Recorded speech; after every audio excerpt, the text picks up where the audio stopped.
Hello dear students, कैसे हैं आप लोग। आई होप कि आप लोग बहुत अच्छे होंगे और आपकी प्रिपरेशन भी बहुत अच्छी चल रही होगी। हम लोग डिस्कशन कर रहे हैं सीजीपीएससी के पिछले 5 साल को सवालों में जितने सी सेट में सवाल आए हुए हैं, यानी कि मैथ्स और रीजनिंग में जितने सवाल आए हुए हैं उन सब का डिस्कशन विद बेस्ट सोल्यूशन के साथ ये सीरीज चलाया जा रहा है। ठीक है, आई होप कि इसको आप लोग एंजॉय कर रहे होंगे और आपको मजा भी आ रहा होगा सवाल को बनाने में कि किस तरह से सवाल आया था और कैसे उसको बनाया जाता है। ये भी मैंने आपको बताया कि 2018, 19 और 20 में कंपैरेटिवली 2021 और 22 से कंपेयर करें तो 2018 और 2019 और 2020 में सरल सवाल आए थे, लेकिन 2021 और 22 में थोड़ा सा कठिन सवाल दिया गया था।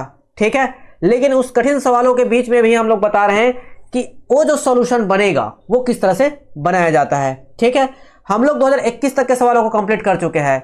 ये जो सवाल हम करेंगे आज, जो करने वाले हैं वो करने वाले हैं सीजीपीएससी 2022। कितने 2022 के सवालों को हम क्या करेंगे, डिस्कस करेंगे।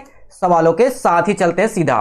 ठीक है, अगर आप इस चैनल पे नए हो तो सबसे पहले तो चैनल को सब्सक्राइब कर लीजिए ताकि टाइम टू टाइम नोटिफिकेशन आपको मिलता रहे और आपके प्रिपरेशन में कोई बाधा ना आए। चलिए स्टार्ट करते हैं। सवाल देखिए, सामने आपके दिखाई दे रहा होगा कि कैसे आपको पूछा गया है। हमेशा जो फिगर काउंटिंग का जो सवाल आता है वो हमेशा किसका आता है, ट्रायंगल खोजने का काम आता है। ठीक है, क्या आता है, ट्रायंगल। आपको बताना है कि ये जो भारी भरकम आपको जो दिखाई दे रहा है डायग्राम, इसमें कितने ट्रायंगल बन रहे हैं ये सवाल में पूछा गया है। आप बोलोगे सर डायरेक्ट गिन लेते हैं इसको, तो डायरेक्ट जब गिनने जाओगे ना तो बहुत तकलीफ होता है। तकलीफ के साथ साथ क्या होता है कि आप काउंटिंग भूल भी सकते हो, पता नहीं। जैसे हम क्या कर रहे हैं, ये 1 2 3 4 5 6 7 8 9 10, यहां तक तो आपको कोई दिक्कत नहीं होगा। अब इसके आगे कितने ट्रायंगल बनाए जा सकते हैं उसमें थोड़ा सा तकलीफ हो जाएगा। एक्चुअल में क्या होता है, ये सब ना एक पैटर्न को फॉलो करते हैं। एक फिक्स पैटर्न है जिसको इन लोग फॉलो करते हैं, उसको मिक्स करके बनाया जाता है आपको कंफ्यूज करने के लिए। तो सबसे पहले मैं उस पैटर्न को समझाता हूं कि वो पैटर्न क्या है। सबसे पहले एक ट्रायंगल बनाया जाता है। ठीक है, ट्रायंगल ध्यान से देखते रहो। ये आपका क्या है, ट्रायंगल है। आड़ा तिरछा बन रहा है, थोड़ा सा एडजस्ट कर लेंगे, है ना। ये आपका ट्रायंगल हो गया। जो फिक्स पैटर्न है वो मैं बता रहा हूं कि फिक्स पैटर्न क्या है। ये आपका फिक्स पैटर्न है। इसमें जो ट्रायंगल बनते हैं ना, टोटल ट्रायंगल बनते हैं कितना, 16। अगर आप ध्यान से देख पा रहे होगे तो ये जो मैं बना रहा हूं, ध्यान से देखो, डायग्राम में मैं बना रहा हूं, कलर दूसरा ले लेता हूं। ध्यान से देखो, जो डायग्राम में बनाया जा रहा है यहां से लेकर ये देखो, ये जो आपको ट्रायंगल में मैं बना के दिखा रहा हूं, जो बाउंड्रीज मैं आपके सामने खींच रहा हूं, उसको ध्यान से देखिए कि क्या ये जो मैं बाहर रेड कलर में बनाया हूं, क्या आपको वही दिखाई दे रहा है। ये अंदर में क्या दिखाई दे रहा है, ऐसे ही दिखाई दे रहा है कि नहीं दिखाई दे रहा है। जस्ट क्या है, आपके उल्टा बना दिया गया इसी चीज को जो मैंने आपको बाहर में बना के दिखाया है। ठीक है, तो आपको समझ में आ रहा है कि इसी चीज को मैंने क्या किया है, बाहर में बना दिया है। तो ये क्या है, एक फिक्स पैटर्न है। क्या है, फिक्स पैटर्न है। इसके जो टोटल काउंट आप जब करोगे कितना आता है, इसका 16 आता है। अब वो आता कैसे है मैं वो भी बता देता हूं कैसे आता है। ठीक है, वो भी मैं बता देता हूं कैसे आता है। इसमें भी आपको क्या दिख रहा है, इसका फिर से अलग सा पैटर्न बनता है। वो क्या बनता है, ध्यान से देखिए। ये एक ट्रायंगल है, इसमें बीच से हम लोग खंड कर देते हैं। इसमें कितने ट्रायंगल बनेगा, आपको जब काउंट करने बोलेगा तो 1 2 और बड़ा वाला 3। तो क्या करते हैं, 1 + 2 को ऐड कर लेते हैं, कितना हो जाता है 3। यहां पर ऐसे ही आपको 3 ट्रायंगल दिखाई देंगे। 3 ट्रायंगल इसके अंदर दिखाई देंगे। एक तो हो जाएगा बड़का वाला ट्रायंगल, ऐसे सीधा सीधा जो दिखाई दे रहा है, तो यहां पर 3 बना। आप जब देखोगे इस तरह से, देखो ध्यान से, ऐसे जब देखोगे तो यहां पर भी कितना बनेगा, 3 बनेगा। आप जब इस कोने में पकड़ के देखोगे तो भी कितना बनेगा, 3 बनेगा। समझ में आया। अब दो चीजों को मिक्स करोगे, क्या होगा, यहां पर भी 2 ट्रायंगल मिलेंगे। ठीक है, यहां पर भी 2 ट्रायंगल मिलेंगे। जैसे कि बड़ा वाला आपको करके दिखाऊं क्या, चलो देखो, 3 तो आपको समझ में आ गया। बड़ा वाला जब दिखाई दे रहा है कि 2 ट्रायंगल को जब मिक्स करोगे ना, ये एक बना। ठीक है, और दूसरा क्या बनेगा, ये बनेगा। ठीक जी, यहां पर भी 2 बनता है, यहां पर भी 2 बनता है, यहां पर भी 2 बनता है, और एक बनता है सबसे बड़ा वाला ट्रायंगल। तो ये एक फिक्स पैटर्न है जिसका टोटल जब काउंट करने जाते हैं तो कितना हो जाएगा, 3 3 9 और 2 2 2, कितना हो जाएगा, 6 हो जाएगा। 9 6 15 हो जाएगा, और बड़ा वाला ट्रायंगल मिला देंगे कितना हो जाएगा, 16। ये क्या है, आपका 16 ट्रायंगल बनके तैयार हो गया। अब आजू बाजू में भी तो बन रहा है, आजू बाजू में दिख रहा है आपको। जब आजू बाजू में दिखाई दे रहा होगा इसी तरह का पैटर्न आपको दिखाई दे रहा होगा। जो मैंने ये बनाया है वैसे ही अलग कलर में आपको दिखाता हूं कि कैसे बन रहा है वो। ध्यान से देखो, ये वाला चीज की बात कर रहा हूं मैं, ये वाला ट्रायंगल की बात किया जा रहा है।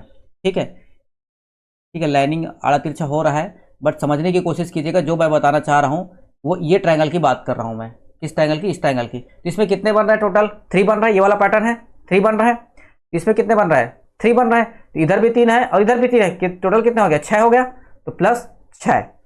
ठीक है, यहां तक कोई दिक्कत?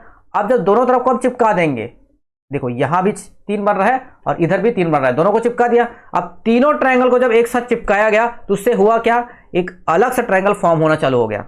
वो फॉर्म क्या है ध्यान से देखो। जैसे ही इसको चिपकाया मैं, जैसे ही इसको मैं चिपकाया, कलर मैं ले लेता हूं रेड कलर।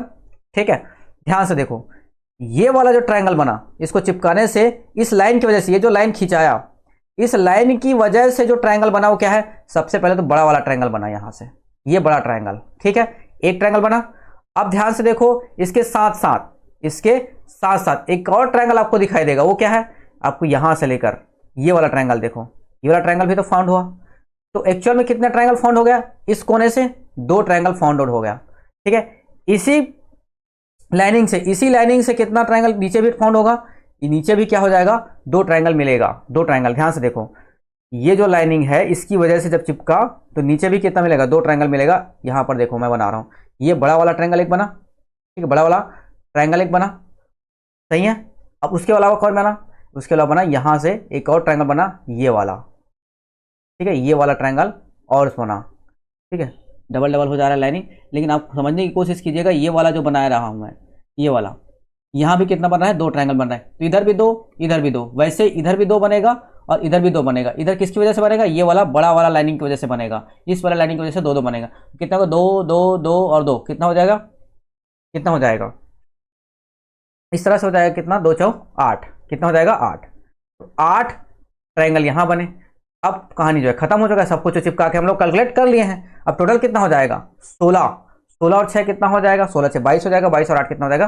30। तो टोटल कितने ट्रायंगल बन रहे हैं यहाँ पर? 30 ट्रायंगल बन रहे हैं, जो कि करेक्ट आंसर होगा ऑप्शन बी, जो आपको दिखाई दे रहा है। ये ऑप्शन बी आपका क्या हो जाएगा? करेक्ट आंसर हो जाएगा ऑप्शन बी। आई होप कि जो पैटर्न वाला जो सवाल है जिसमें आपको पूछा गया था ट्रायंगल को काउंट करने वाली चीजें आपको समझ में आया होगा। चलते हैं हम लोग नेक्स्ट सवाल में। अगला सवाल है आपके सामने, ये ध्यान से देखो, सिंपल इंटरेस्ट कंपाउंड इंटरेस्ट का एक सवाल है। ध्यान से देखो कैसे, कितने वर्षों में ये जो 1,25,000 है, कितने वर्षों में, कितने टाइम में 1,25,000 जो है 16% के हिसाब से प्रति वर्ष कितना लग रहा है? 16% के हिसाब से ब्याज की दर अगर दिया जाए तो वो जो है 1,57,464 हो जाए। कितने साल में इतना हो जाएगा? यानी कि 1,25,000 से 1,57,464 हो जाएगी। वो कितने साल में कन्वर्ट हो जाएगा? जबकि आपको जो इंटरेस्ट मिलता है वो 16% प्रति वर्ष मिलता है। एक साल में कितना मिलता है? 16% मिलता है। ब्याज जो मिलता है वो क्या मिलता है? आप बोल दिया है अर्धवार्षिक मिलता है। अर्धवार्षिक का मतलब होता है हाफ ईयरली, हाफ ईयरली जो मिलता है। यानी कि एक साल में देखो, एक साल में 1 ईयर में जो इंटरेस्ट मिलता है, 1 ईयर में जो इंटरेस्ट मिलता है कितना है? 16%। एक साल में कितने छमाही होते हैं? आप बोलोगे 2 छमाही होते हैं। ये जो 16 मिल रहा है वो भी तो हाफ हो जाएगा। 6 महीने में 8%, फिर 6 महीने में 8%, यानी कि ये कितना हो जाएगा? Divide by 2। एक साल में कितने हो जाएंगे? 6 माही। तो 6 मंथ में जो आपका परसेंटेज मिलने वाला है रेट ऑफ इंटरेस्ट, वो कितना मिलेगा? 8%। ये समझ में आया? 8% मिलने वाला है। अब जो आपको मिलने वाला है किस पर मिलने वाला है? 1,25,000। 1,25,000 ये आपको क्या दिया गया है? अमाउंट दिया गया है। ठीक है, अब पहले साल अगर 8% का ब्याज मिलेगा, अगर पहले साल 8% का ब्याज मिलेगा तो 1,25,000 का 8% कितना हो जाएगा? 125 अट्ठे 1,000 होता है, एक जीरो यहां लगेगा, करेंगे 10,000। कितना मिल जाएगा? 10,000 ब्याज बनेगा एक साल का। ठीक, समझ में आया? 1,25,000 का 8% निकाले और कुछ भी नहीं किया, कोई नया बात नहीं किए हैं। 1,25,000 का आप जब 8% निकालोगे कितना मिलेगा आपको? 10,000। तो जब दूसरे साल में जब आप पहुंचोगे तो आपके पास पैसे कितने रहेंगे? 135 ऐड कर देंगे, दिया जाएगा 1,35,000 तक पहुंच चुके हैं। दूसरे साल की बात नहीं है ये, दूसरे साल तो हम बोलने के लिए बोल रहे हैं, लेकिन तो 6 माही मिल रहा है। पहले 6 मंथ में 10,000 मिला, टोटल अमाउंट होगा इतना। दूसरे 6 महीने में फिर से इसका क्या बनेगा? 8% बनेगा। 1,35,000 का 8% कितना हो जाएगा? 1,35,000 का 8% कितना हो जाएगा? आप बोलोगे सर 2 जीरो तो कट जाएगा, 8 से इसको मल्टीप्लाई कर देंगे तो ये आ जाएगा आपका कितना?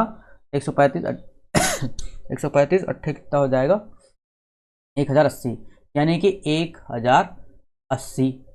ठीक है, और ये हो जाएगा जीरो लग जाएगा, तो 10,800 मिलेगा इस पर ब्याज। इसको भी ऐड कर देंगे, ये हो जाएगा 1,45800। समझ में आया? 1,45800। ये एक साल हो चुका है अब।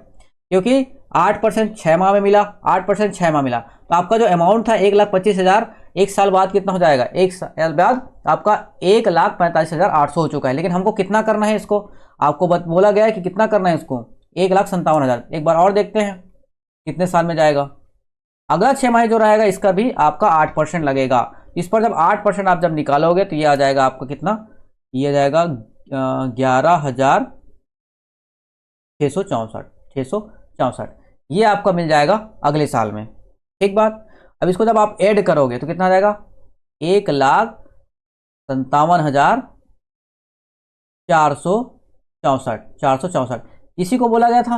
अब अमाउंट हमको मिल गया, कितना मिल गया, 1,57,464 इतना ही तो लेके आना था। तो कितने साल में मिला, ये पहला 6 माही, दूसरा 6 माही और तीसरा 6 माही, यानी कि 3 6 माही का मतलब क्या होता है, 1.5 साल होता है। 3 6 माही का मतलब कितना होता है, 1.5 साल, यानी कि 1.5 ईयर। ये कितना हो जाएगा आपका करेक्ट आंसर हो जाएगा, ऑप्शन बी इसका करेक्ट आंसर हो जाएगा 1.5 ईयर। यानी कि क्या बोला जा रहा है कि 1.5 साल में जो है 1,25,000 कितना हो जाएगा, 1.5 साल में 1,57,464। बहुत ही सिंपल वे में, बिल्कुल आसान तरीके से आपको बताया हूं इसका सॉल्यूशन। ठीक है जी, आगे बढ़ते हैं। कोई फॉर्मूला यूज नहीं किया उसमें, कंपाउंड इंटरेस्ट का फॉर्मूला बता के कई लोग ये सॉल्व करवाते हैं, लेकिन क्यों फॉर्मूले की जरूरत ही नहीं है। आसान डेटा दिया गया, आसान डेटा का आप 3 बार 4 बार भी कैलकुलेट कर सकते हो, कोई दिक्कत नहीं होता है। लेकिन देखो यार, इसके बाद आपको तकलीफ होता, लेकिन उसने क्या किया, सवाल को वहीं पर रोक दिया है। तो सामने वाला आपको कैलकुलेट कराना ही नहीं चाहता, एग्जामर आपसे कैलकुलेट ज्यादा कराना ही नहीं चाह रहा है। ठीक है, तो हम आसान से कैलकुलेशन के साथ इसका आंसर निकाल पाए।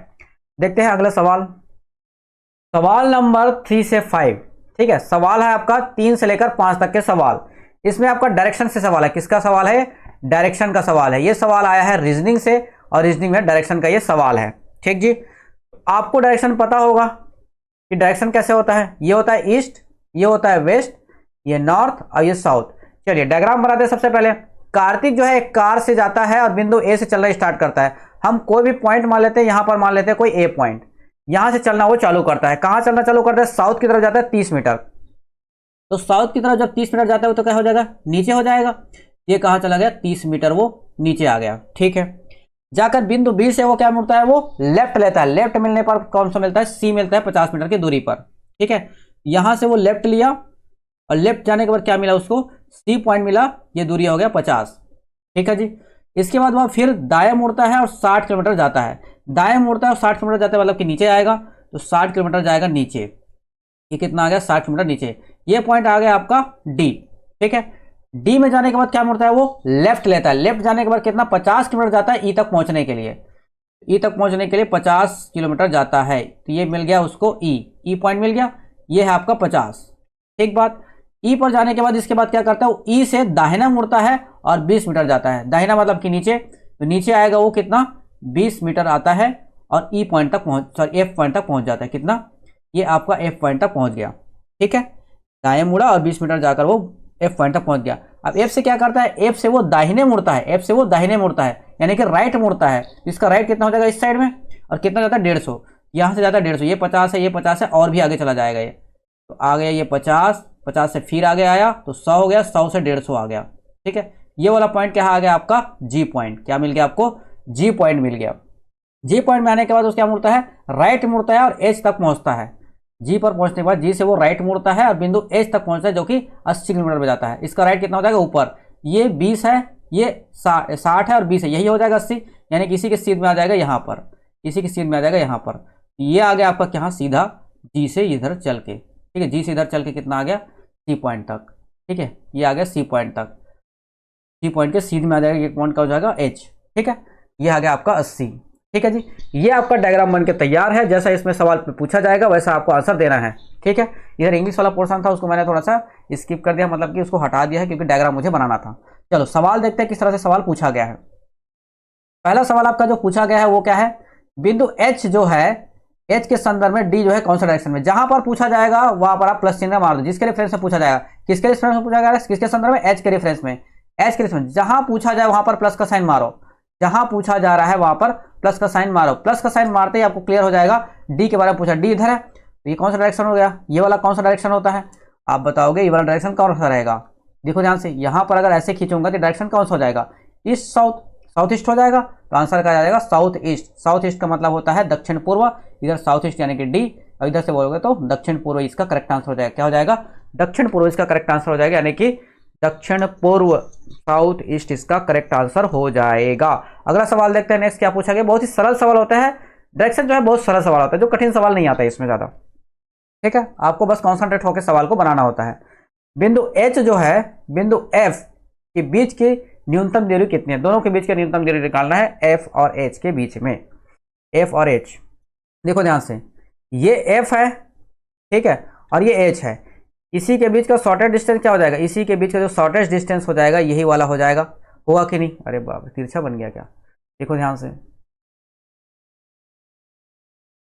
अरे बाबा पूरा लेके आ गया यार, पूरा लेके आ गया। इसका उंडो नहीं होता है क्या? ये कहाँ से हुआ? किसी को कोई आइडिया? उंडो नहीं होता है,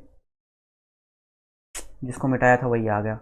चलो थोड़ा सा समझने की कोशिश करेंगे, ठीक है, समझने की कोशिश करेंगे क्या आपको पूछा जा रहा है। देखो ध्यान से, यहाँ से लेकर यही वाला डिस्टेंस आपको पूछा गया है, ठीक है, समझ जाएंगे। थोड़ा सा तिरछा हो रहा है, ठीक है, बनाते बन नहीं रहा है। तो ये क्या है आपका, यहाँ से लेकर यहाँ तक का ये डिस्टेंस पूछा गया है, मिनिमम डिस्टेंस यही होगा, मिनिमम डिस्टेंस। तो आपको ये 80 है, ये पता है, ये क्या है 80 पता है, लेकिन जी और एफ का भी तो पता है आपको 150 है, 150 है। तो ये वाला डिस्टेंस मिल जाएगा कि नहीं मिल जाएगा? पाइथागोरस प्रमेय से। पाइथागोरस प्रमेय क्या होता है भाई? कर्ण का स्क्वायर यानी कि हाइपोटेनस का स्क्वायर, हाइपोटेनस का स्क्वायर, इसी की वैल्यू आपको निकालना है, ठीक है। और वैसे भी मैं बता सकता हूँ 8-15 एक ट्रिपलेट होता है 17 के साथ, ठीक है, 17 के साथ ये जो है 8-15 का जो क्या होता है रेशियो होता है, तो 170 इसका करेक्ट आंसर होगा। 170 देखो बोला ना, 170 इसका आंसर हो जाएगा। ट्रिपलेट्स अगर आपको याद होंगे तो आप जल्दी बना पाओगे, ट्रिपलेट्स अगर याद नहीं होगा तो आप आसानी से नहीं बना पाओगे। 8, 15 और 17 का क्या होता है? ट्रिपलेट्स होते हैं। ये किसको बोलते हैं? ट्रिपलेट्स। तो जस्ट जीरो ही तो लगा है, सब में जीरो ही तो लगा है, तो इसमें भी जीरो लगा देंगे। अगर आपको याद नहीं है तो आप ऐसे बनाइए, क्या हो जाएगा ये 150 का स्क्वायर प्लस 80 का स्क्वायर। जब ऐसे बनाओगे तो क्या हो जाएगा 150 का स्क्वायर कितना हो जाएगा? 15 का स्क्वायर हो जाएगा 225, और ये 2 जीरो चिपक जाएगा पीछे। 80 कितना होता है? 68, 64, 2 जीरो चिपक जाएगा इधर। ये कितना होता है? 225 और 64, इसको जब ऐड करोगे कितना हो जाएगा? 289, और 2 जीरो चिपक जाएगा। तो यहाँ पर लिखा क्या? स्क्वायर है। एच की वैल्यू जब निकालोगे क्या हो जाएगा? ये अंडर रूट में चला जाएगा। ये किसका अंडर रूट होता है? 17 का होता है, 289, और ये हो जाएगा जीरो चिपका देंगे, ठीक है। तो कितना हो जाएगा आंसर? 170 इसका करेक्ट आंसर हो जाएगा, ठीक। आई होप कि ये सवाल आपको समझ में आ गया होगा। चलते हैं हम लोग अगले सवाल की तरफ। सवाल है ये, बिंदु जी जो है के संदर्भ में बिंदु सी किस डायरेक्शन में है? जिसके रेफरेंस से पूछा गया है वहां पर प्लस का चिन्ह मारो। जी के रेफरेंस से पूछ रहा है सी का, जी के रेफरेंस से पूछा है सी का। ये कौन सा डायरेक्शन है? सी इधर ही है, इस डायरेक्शन में ही सी दिखाई दे रहा है कि नहीं दिखाई दे रहा है? देखो इसी डायरेक्शन में सी दिखाई दे रहा है। ये कौन सा डायरेक्शन होता है? ये वाला डायरेक्शन कौन होता है? नॉर्थ ईस्ट होता है कि नहीं होता है? ये वाला direction north east. North east इसका करेक्ट आंसर हो जाएगा, जो भी ऑप्शन में रहा होगा। नॉर्थ ईस्ट यानी कि उत्तर पूर्व, ये आपका करेक्ट आंसर हो जाएगा, ऑप्शन ए, ठीक है। अगला बढ़ते हैं नेक्स्ट सवाल की तरफ। देखो ये जो सवाल आपको दिया गया 6 नंबर का सवाल, तो बहुत ही अच्छा सवाल है, इंपॉर्टेंट सवाल है, बहुत ध्यान से आराम से बनाएंगे, ठीक है। 6 नंबर का जो सवाल है उसको, हालांकि सवाल में कुछ रखा नहीं है, पहले तो डायग्राम बनाते हैं। दो संकेंद्रित वृत्त की त्रिज्याएं दिया गया है 12 सेंटीमीटर और 37 सेंटीमीटर आपको दिया गया है। बड़े वृत्त की जीवा है, बड़े वृत्त को जीवा है यानी कि कॉर्ड है, वो छोटे वृत्त का स्पर्श रेखा है, छोटे वृत्त का स्पर्श रेखा है। तो सबसे पहले तो डायग्राम बना लेते हैं। ये आपका डायग्राम हो गया बड़ा वाला वृत्त, ठीक है, ये हो गया बड़ा वाला वृत्त। बड़े वृत्त की जीवा यानी कि बड़े वृत्त की हम अगर जीवा बनाते हैं, जीवा क्या होता है? कॉर्ड ये होता है। छोटे वृत्त का क्या है आपका? वो स्पर्श रेखा है। तो छोटे वृत्त हम बनाएंगे इसकी स्पर्श रेखा। स्पर्श रेखा का मतलब होता है ये, ठीक है। सेंटर तो यही है, सेंटर आपका क्या है? यही है। अब सवाल यहां तक हो गया। जीवा की लंबाई ज्ञात करना है, जीवा की लंबाई आपको निकालना है, यानी कि कॉर्ड की लंबाई आपको निकालना है। मैं ले लेता हूं यहाँ पर क्या है, ये ए और बी पॉइंट है, ठीक है। ये आपका स्पर्श रेखा पॉइंट है। ये क्या है? सीधा सीधा ये आपका क्या है? ये लंब है, क्या है? परपेंडिकुलर है। इसको मैंने ओ पॉइंट ले लेता हूं। तो आपको ध्यान से देखो, दो वृत्त की त्रिज्याएं आपको दिया गया 12 सेंटीमीटर और 37 सेंटीमीटर। तो क्या दिया गया है? ये छोटे वाला वृत्त का क्या दिया गया? 12, और यहाँ पर क्या हो जाएगा? ये बड़े वृत्त का त्रिज्या हो जाएगा, नहीं, बड़े वृत्त की त्रिज्या यहाँ से यहाँ तक होगा। इसकी वैल्यू कितना दिया गया है आपको? 37। इसकी वैल्यू कितना दिया गया है? 37। अगर ये 12 है, 37 है, तो यहाँ की वैल्यू कितना हो जाएगा? निकाल नहीं सकते? यहाँ की वैल्यू हम लोग निकाल सकते हैं आराम से। ये भी 1237 का भी एक ट्रिपलेट्स होता है, 1237 का भी ट्रिपलेट होता है 35 के साथ, ठीक है 35 के साथ। अगर आपको नहीं पता तो कैसे निकालोगे, आप निकालोगे 37 के स्क्वायर हाइपोटेनस के स्क्वायर इज इक्वल टू ये 12 यानी कि परपेंडिकुलर का स्क्वायर प्लस जिसको निकालना है यानी कि इसको मान लेते हैं एस पॉइंट मान लेते हैं तो ए एस का स्क्वायर, इसको निकालना है। इसको जब आप सॉल्व कर लोगे तो ए एस की वैल्यू हो जाता है 35, ठीक है। मैं सॉल्व नहीं कर रहा हूँ, ठीक है, आप इसको आराम से सॉल्व कर सकते हैं। जब मैं पढ़ाता हूँ तो ट्रिपलेट्स को कई बार याद करवा देता हूँ सीधा क्लास में ही, ठीक है, क्योंकि ट्रिपलेट्स बहुत काम की चीज़ें हैं और बहुत यूजफुल भी है, इसलिए मैं डायरेक्टली याद करा देता हूँ। तो ए एस की वैल्यू अगर 35 है तो ये भी तो 35 होगा, क्योंकि क्या होगा, ये जो स्पर्श रेखा है जो बीच से काटने का काम करता है, ये जो स्पर्श रेखा है और जो लंब पड़ता है यानी परपेंडिकुलर जो पड़ता है, इन दोनों रेखाओं को जीवा को कितने भाग में, 2 बराबर भागों में बांट देता है, ये कॉन्सेप्ट बोलता है। ये 2 बराबर भागों में बांट देता है। 35 कितना हो जाएगा 70, ठीक आंसर हो जाएगा ऑप्शन डी। समझ में आया कि नहीं आया, ठीक है। वो ट्रिपलेट्स है, सॉल्व भी कर सकते हो, कोई दिक्कत या तकलीफ नहीं होना चाहिए आपको, ठीक है। चलो अगला सवाल में पढ़ते हैं। नेक्स्ट सवाल है आपके सामने, ये रहा, देखो एक संख्या को 9 से गुणा करने के बजाय 9 से डिवाइड कर दिया गया, ठीक है। ये जो सवाल है ना, मैं आपको शॉर्ट्स में भी 1 मिनट में सॉल्व करके इसको दिखा सकता हूं, ठीक है। 1 मिनट का सॉल्यूशन है और कुछ भी नहीं है। कोई संख्या सॉरी, कोई संख्या है 9 से गुणा करने के बजाय क्या कर दिया, 9 से भाग दे दिया। इसके परिणाम स्वरूप उत्तर में त्रुटि हो गई। इस गलत गणना के कारण उत्तर में प्रतिशत अंतर अरे यार इतना खांसी क्यों आ रहा है मेरे को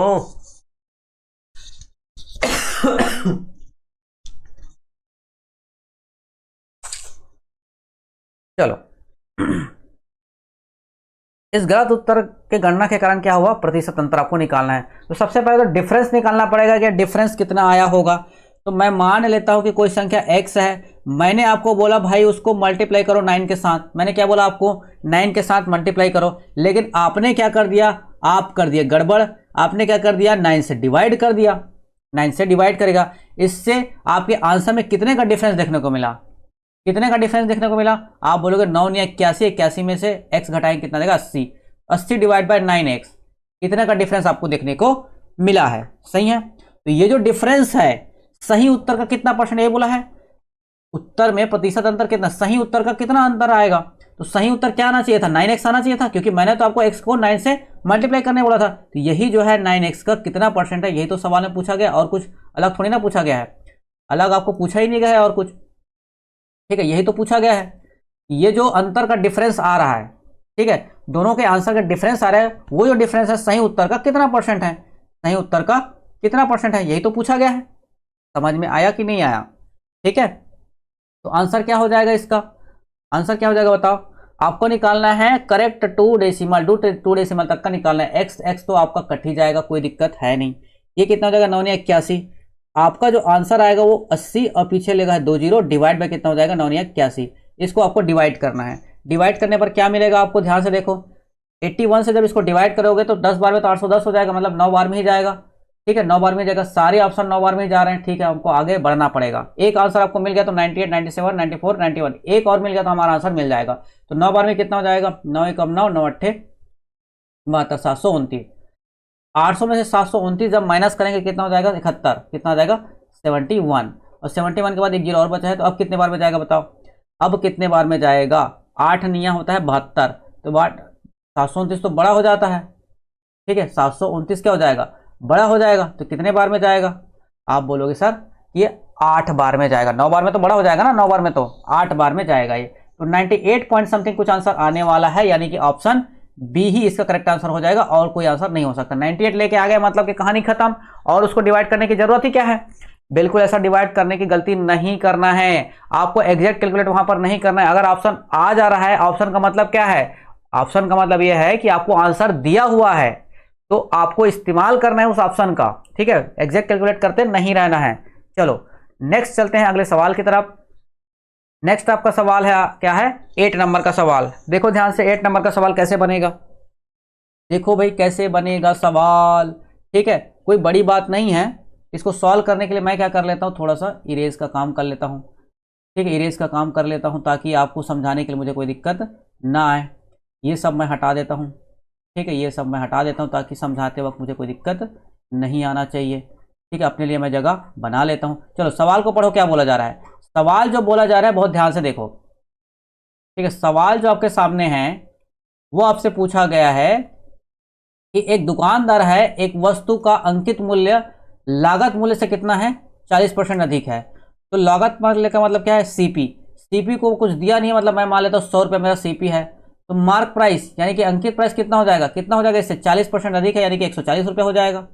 हो जाएगा, यहाँ तक कोई दिक्कत, कोई समस्या?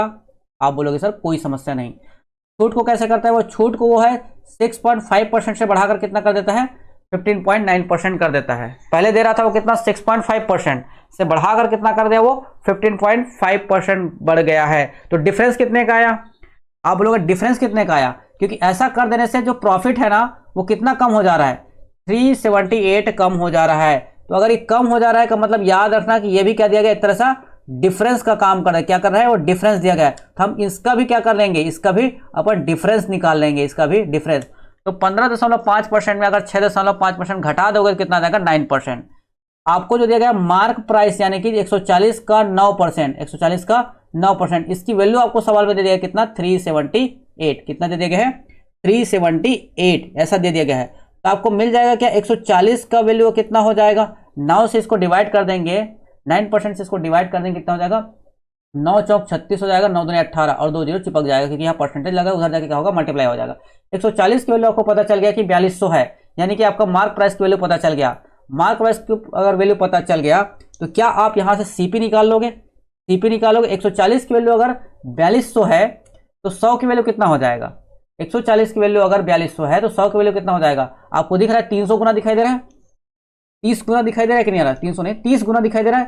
तो 30 गुना क्या हो जाएगा इसका भी, तो 100 का भी क्या हो जाएगा, 30 गुना हो जाएगा, यानी कि कितना हो जाएगा, सीपी 3000 हो गया। ठीक है, 3000 हो गया। अब बोला जा रहा है कि अंकित मूल्य पर अगर 27% की छूट देता है तो लाभ कितना होगा, ये आपको सवाल में पूछा गया है। सही है, तो सबसे पहले तो अंकित मूल्य कितना हमारा है, आपका बोलोगे 42,000 क्या है, 4200 क्या है अपना अंकित मूल्य है। इस पर कितना परसेंट की छूट देता है, आप बोलोगे 27% की छूट दे रहा है। ठीक है, 27% की छूट दे रहा है। तो 27% को सीधा कैलकुलेट कर सकते हैं आप, क्या करोगे 27% निकालोगे, उसको क्या करोगे माइनस करोगे। मैं डायरेक्टली कर लेता हूं परसेंटेज के साथ माइनस करके, क्या कर लेता हूं परसेंटेज के साथ माइनस करके इसका वैल्यू निकाल लेता हूं। तो क्या हो जाएगा ये, आप बोलोगे कि 27%, हर एक चीज अपने आप में क्या है 100% है। 100% में अगर 27% घटा दिया जाए, क्योंकि 27% छूट का मतलब क्या है, 100% में 27% का छूट डाल दो, तो छूट डालेंगे कितना हो जाएगा, 100 माइनस 27 कितना हो जाएगा 73।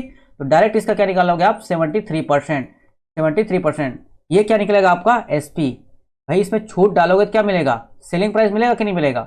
आपको मार्क प्राइस में, यानी कि आप जब कुछ चीज खरीदने जाते हो उसमें एमआरपी लिखा होता है, उस पर जब छूट डालता है तो वो क्या मिलता है, सेलिंग प्राइस। उतने में तो आप खरीदते हो तो क्या मिलता है वो को सेलिंग प्राइस। तो 4200 का 73%, 4200 का 73% कितना हो जाएगा, 3 दूने 6 हो जाएगा इधर। ठीक है, 3 दूने 6 और जगह 4 तिया 12 और 7 दूने 14, 14 और 12।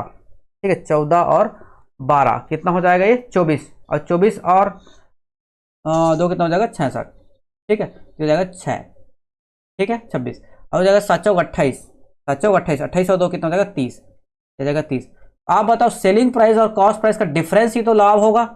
लाभ क्या होता है, जितने में आपने खरीदा और जितना उस वस्तु की कीमत थी, इन दोनों का डिफरेंस क्या हो जाएगा, इसी का प्रॉफिट। यानी कि कितने का प्रॉफिट हो रहा है, 66 रुपए का क्या मिल रहा है उसको प्रॉफिट मिल रहा है। यानी कि ऑप्शन कौन सा आ जाएगा 60, अच्छा एक और ऑप्शन होगा 66, ये दिया गया आपको डी ऑप्शन में। तो डी ऑप्शन इसका क्या हो जाएगा, करेक्ट आंसर हो जाएगा option D. Option D 66 is the correct answer. I hope कि सवाल आपको क्लियर हो गया होगा।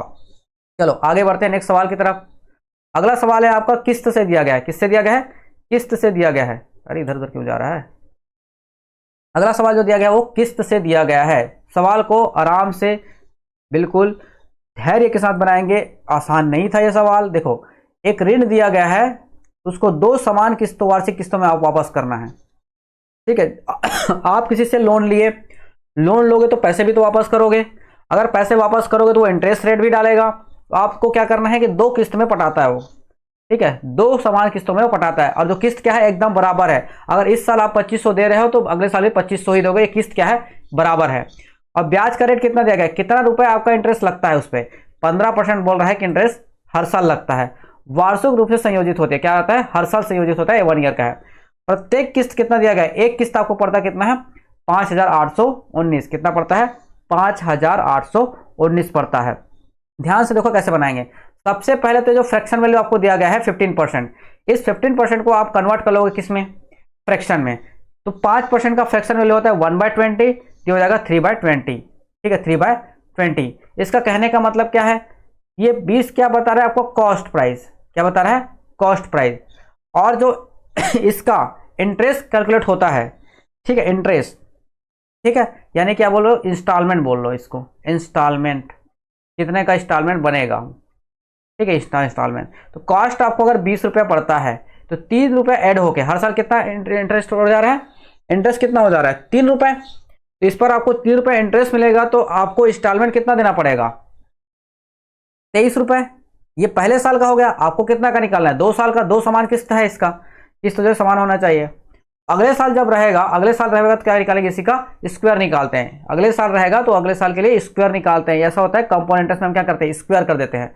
ये क्या हो जाएगा आपको, 20 का स्क्वायर कितना हो जाएगा, 400 अगले साल के लिए। और ये कितना हो जाएगा, 23 का स्क्वायर कितना हो जाएगा, 23 का स्क्वायर होता है 529। लेकिन ये तो गड़बड़ हो गया। इंस्टॉलमेंट क्या होना चाहिए, बराबर होना चाहिए बोला है, 2 समान वार्षिक किस्त होना चाहिए। जो भी साल का रहेगा वो समान रहना चाहिए, 2 साल क्या होना चाहिए, समान होना चाहिए, 2 समान वार्षिक किस्तों में होना चाहिए, ऐसा बोला है। यहाँ तो समान नहीं है, तो हम क्या करेंगे, ऊपर वाले को समान बनाने के क्या करेंगे, इसमें हम 23 का मल्टीप्लाई कर देंगे। क्या करेंगे, 23 को मल्टीप्लाई कर देंगे। तो इसी को मैं लिख रहा हूँ यहाँ नीचे, ये हो जाएगा 23 को जब माइनस मल्टीप्लाई करेगा तो 23 दूने हो जाएगा 46, यानी कि 460, और ये तो हो जाएगा 529। समझ में आया क्या, 529 क्लियर हुआ। तो देखो 2 साल में कितना मिला उसको, 2 साल में जो कॉस्ट पड़ा था वो पड़ा था 860 रुपये, जिस पर इंटरेस्ट वगैरह ऐड होकर कितना हो जाएगा, 29 कितना हो जाएगा, 58, और ये हो जाएगा 10। ठीक है, इतना बड़ा आपको क्या मिला, इंस्टॉलमेंट पड़ा। आपको 529 की वैल्यू दे दिया गया है। प्रत्येक किस्त कितने का पड़ता है, देखो प्रत्येक किस्त जो पड़ता है वो 589 पड़ता है, यानी कि 529 की वैल्यू कितना दे दिया आपको, 5819 इसकी वैल्यू दे दिया गया है। आप बोलो कितना गुना दिखाई दे रहा है, कितना गुना दिखाई दे रहा है, 11 पंचे 55 होता है, यानी कि 11 गुना आपको दिखाई दे रहा है। कितना, 11 गुना दिखाई दे रहा है। आपको क्या पूछा है, कुल ब्याज पूछा है, टोटल ब्याज कितने का पड़ा। इन दोनों का डिफरेंस ही तो ब्याज मिलेगा, इन दोनों का डिफरेंस ही क्या मिलेगा, ब्याज। भाई हम लोग 20 रुपए में 3 रुपए इंटरेस्ट डाल रहे थे, तभी तो 23 हो रहा था। इन दोनों का डिफरेंस 3 रुपए हो गया था, इंटरेस्ट था। इन दोनों का डिफरेंस ही क्या हो जाएगा, इंटरेस्ट हो जाएगा। इन दोनों का डिफरेंस कितना निकल जाएगा, आप बोलोगे सर 15 में 6 9 आ जाएगा, 1, हाँ मतलब 190 आ जाएगा आपका 8, 198 कितना हो जाएगा इन दोनों का डिफरेंस। इसका भी क्या हो जाएगा, 11 गुना हो जाएगा, वही उसका आंसर हो जाएगा। 11 88 यूनिट डिजिट आपका 8 आना चाहिए, वही आपका आंसर है। यूनिट डिजिट 8 आना चाहिए, 2 चीज में आ रहा है, मतलब कैलकुलेट करना पड़ेगा।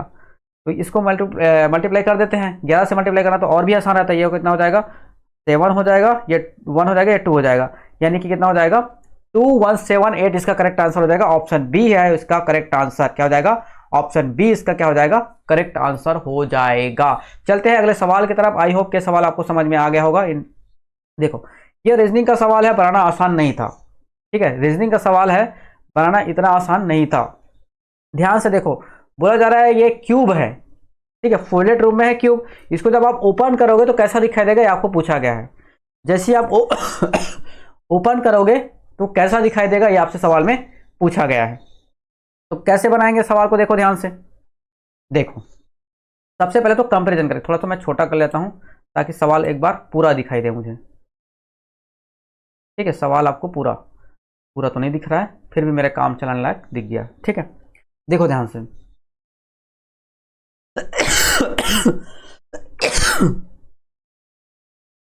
खांसी मेरे को इतना परेशान कर रहा है कि क्लास लेने नहीं दे रहा है। ध्यान से बनाएंगे सवाल को, ठीक है।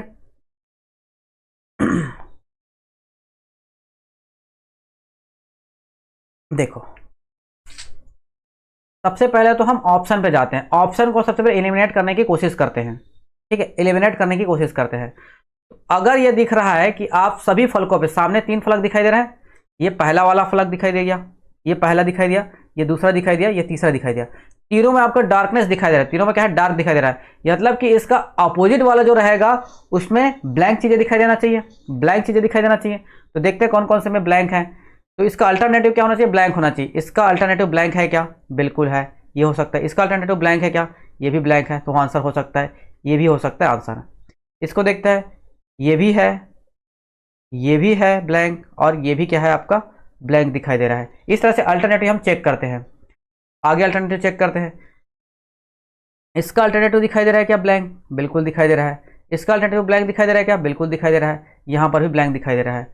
अब यहाँ पर देखते हैं, इसका अल्टरनेटिव ब्लैंक दिखाई दे रहा है, बिल्कुल दिखाई दे रहा है। ठीक है, अब ध्यान से देखोगे, इसका अल्टरनेटिव ब्लैंक है क्या? इसका भी अल्टरनेटिव ब्लैंक है। और ध्यान से देखो, इसका भी अल्टरनेटिव क्या है? ब्लैंक है। यानी कि फंसाने वाला सवाल है, सभी में अल्टरनेटिव क्या है? ब्लैंक ही दिखाई दे रहा है। इसका मतलब यह है कि आपको सवाल बहुत खतरनाक दिया गया है। ठीक है, आसान नहीं दिया गया है। आप समझेंगे बाकी चीजें। ये तो हो गया आपका अल्टरनेटिव समझने का प्रोसेस। ठीक है, बहुत आराम से ध्यान से बनाएंगे। यार इधर उधर क्या जा रहा है, इधर आ गया। तो अब बनाएंगे इसके सवाल को। इसको हम खोलने के लिए एक एक ऑप्शन को चेक करते हैं। ठीक है, जैसे यहां पर देखो, यहां पर आपको दिखाई देना चाहिए 3 ब्लैक स्पेस, यहां यहां यहां 3 चीजें आपको एक साथ दिखाई देना चाहिए, और चौथा जो है अलग होना चाहिए, वो भी इस शेप में। ठीक है, यहां पर दिखाई दे रहा है, ये चीजें दिखाई दिया, ये दिखाई दिया, ये दिखाई दिया, और एक जो है अलग दिखाई दे रहा है। ऐसा बन सकता है कि हाँ, इन दोनों को आपने मिक्स कर लिया, इन दोनों को मिक्स करने से ये वाला चीजें बन गया, और इसको जैसे ही फोल्ड करेंगे ये वाला चीजें बन जाएगा, और यहां से आ जाएगा। बिल्कुल यहां बन सकता है। यहां पर देखेंगे 1 2 3, लेकिन यहां पर चौथा चीजें दिखाई नहीं दे रहा है, तो ऑप्शन बी आपका हट जाएगा, ये ऑप्शन नहीं हो सकता। अगला सवाल देखते हैं। अगला वाला जब देखेंगे, 1 मिल रहा है, 2 मिल रहा है, और 3 मिल रहा है। ठीक है, फिर 4 और 5 चीजें मिल गया है। आप ध्यान से देख पा रहे हो, हमको तो सिर्फ 4 ही चीजें चाहिए इसके बीच में। यहां पर कितना मिल रहा है? 1 2 3 4 5, तीनों के बीच में कितना मिल गया? 5 चीजें मिल गया। तो 5 चीजें आपका आंसर नहीं हो सकता, यानी कि ऑप्शन क्या हो जाएगा? सी भी आपका एलिमिनेट हो जाएगा। अगला सवाल देखते हैं। यहां पर ब्लैंक स्पेस देखते हैं। यहां पर एक चीज दिखाई दिया, दूसरा दिखाई दिया, तीसरा दिखाई दिया, चौथा दिखाई दिया, और 5 भी दिखाई दे दिया। 5वां नंबर का भी दिखाई दे दिया गया, दिख रहा है। और जब एक साथ भी अगर कैलकुलेट करने जाओगे, यहां पर देखो 4 दिखाई दे रहा है। अच्छा, ये वाला आपका आंसर थोड़ा चांसेस हो सकता है, क्योंकि इधर वाला तो अलग है।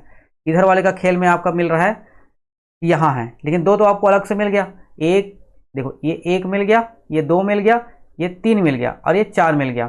ठीक है, और हमको भी क्या चाहिए था? देखो ध्यान से, हमको भी एक साथ क्या चाहिए था? इधर वाले में 4 चाहिए था, ये भी मिल गया। अब आप ऑप्शन में अट गए, किसमें? डी या फिर ए। ऑप्शन ए होगा या डी होगा। जब कभी मैं एक और चीज बता देता हूं, जब कभी आपको दो ऑप्शन को आप एलिमिनेट कर लेते हो, तो आपके चांसेस कितने बढ़ जाते हैं? 50% सही होने के चांसेस बढ़ जाते हैं। तो ऐसे सवालों को आपको अटेम्प्ट करना ही है, ऐसे सवालों को आपको अटेम्प्ट करना ही है। हालांकि क्वालिफाइंग है, तो इसमें आप रिस्क मत लेना, लेकिन अदर एग्जाम कोई दिलाते हो ना, तो उसमें आप ले सकते हो, जिसमें आपको ये जो नंबर है वो कैलकुलेट होगा, तो उसमें आप आंसर देख सकते हो, 50% चांस ले सकते हो। अब देखते हैं कि आगे क्या होगा, इन दोनों में से आंसर कौन सा होगा। ठीक है, या तो ए या तो डी। इसके लिए क्या करना पड़ेगा? हमको इसको उल्टा करके बनाना पड़ेगा। क्या करना पड़ेगा? उल्टा करके बनाना पड़ेगा। तो इसको राउंड शेप में ऐसे घुमाना पड़ेगा। क्या करेंगे? इसको ऐसे क्लॉकवाइज में घुमा दो पहले। तो जैसे ही इसको क्लॉकवाइज में घुमाओगे, तो इसका जो शेप है वो किस तरह से बनेगा, मैं आपको बना के दिखा देता हूँ किस तरह से शेप वो बनेगा।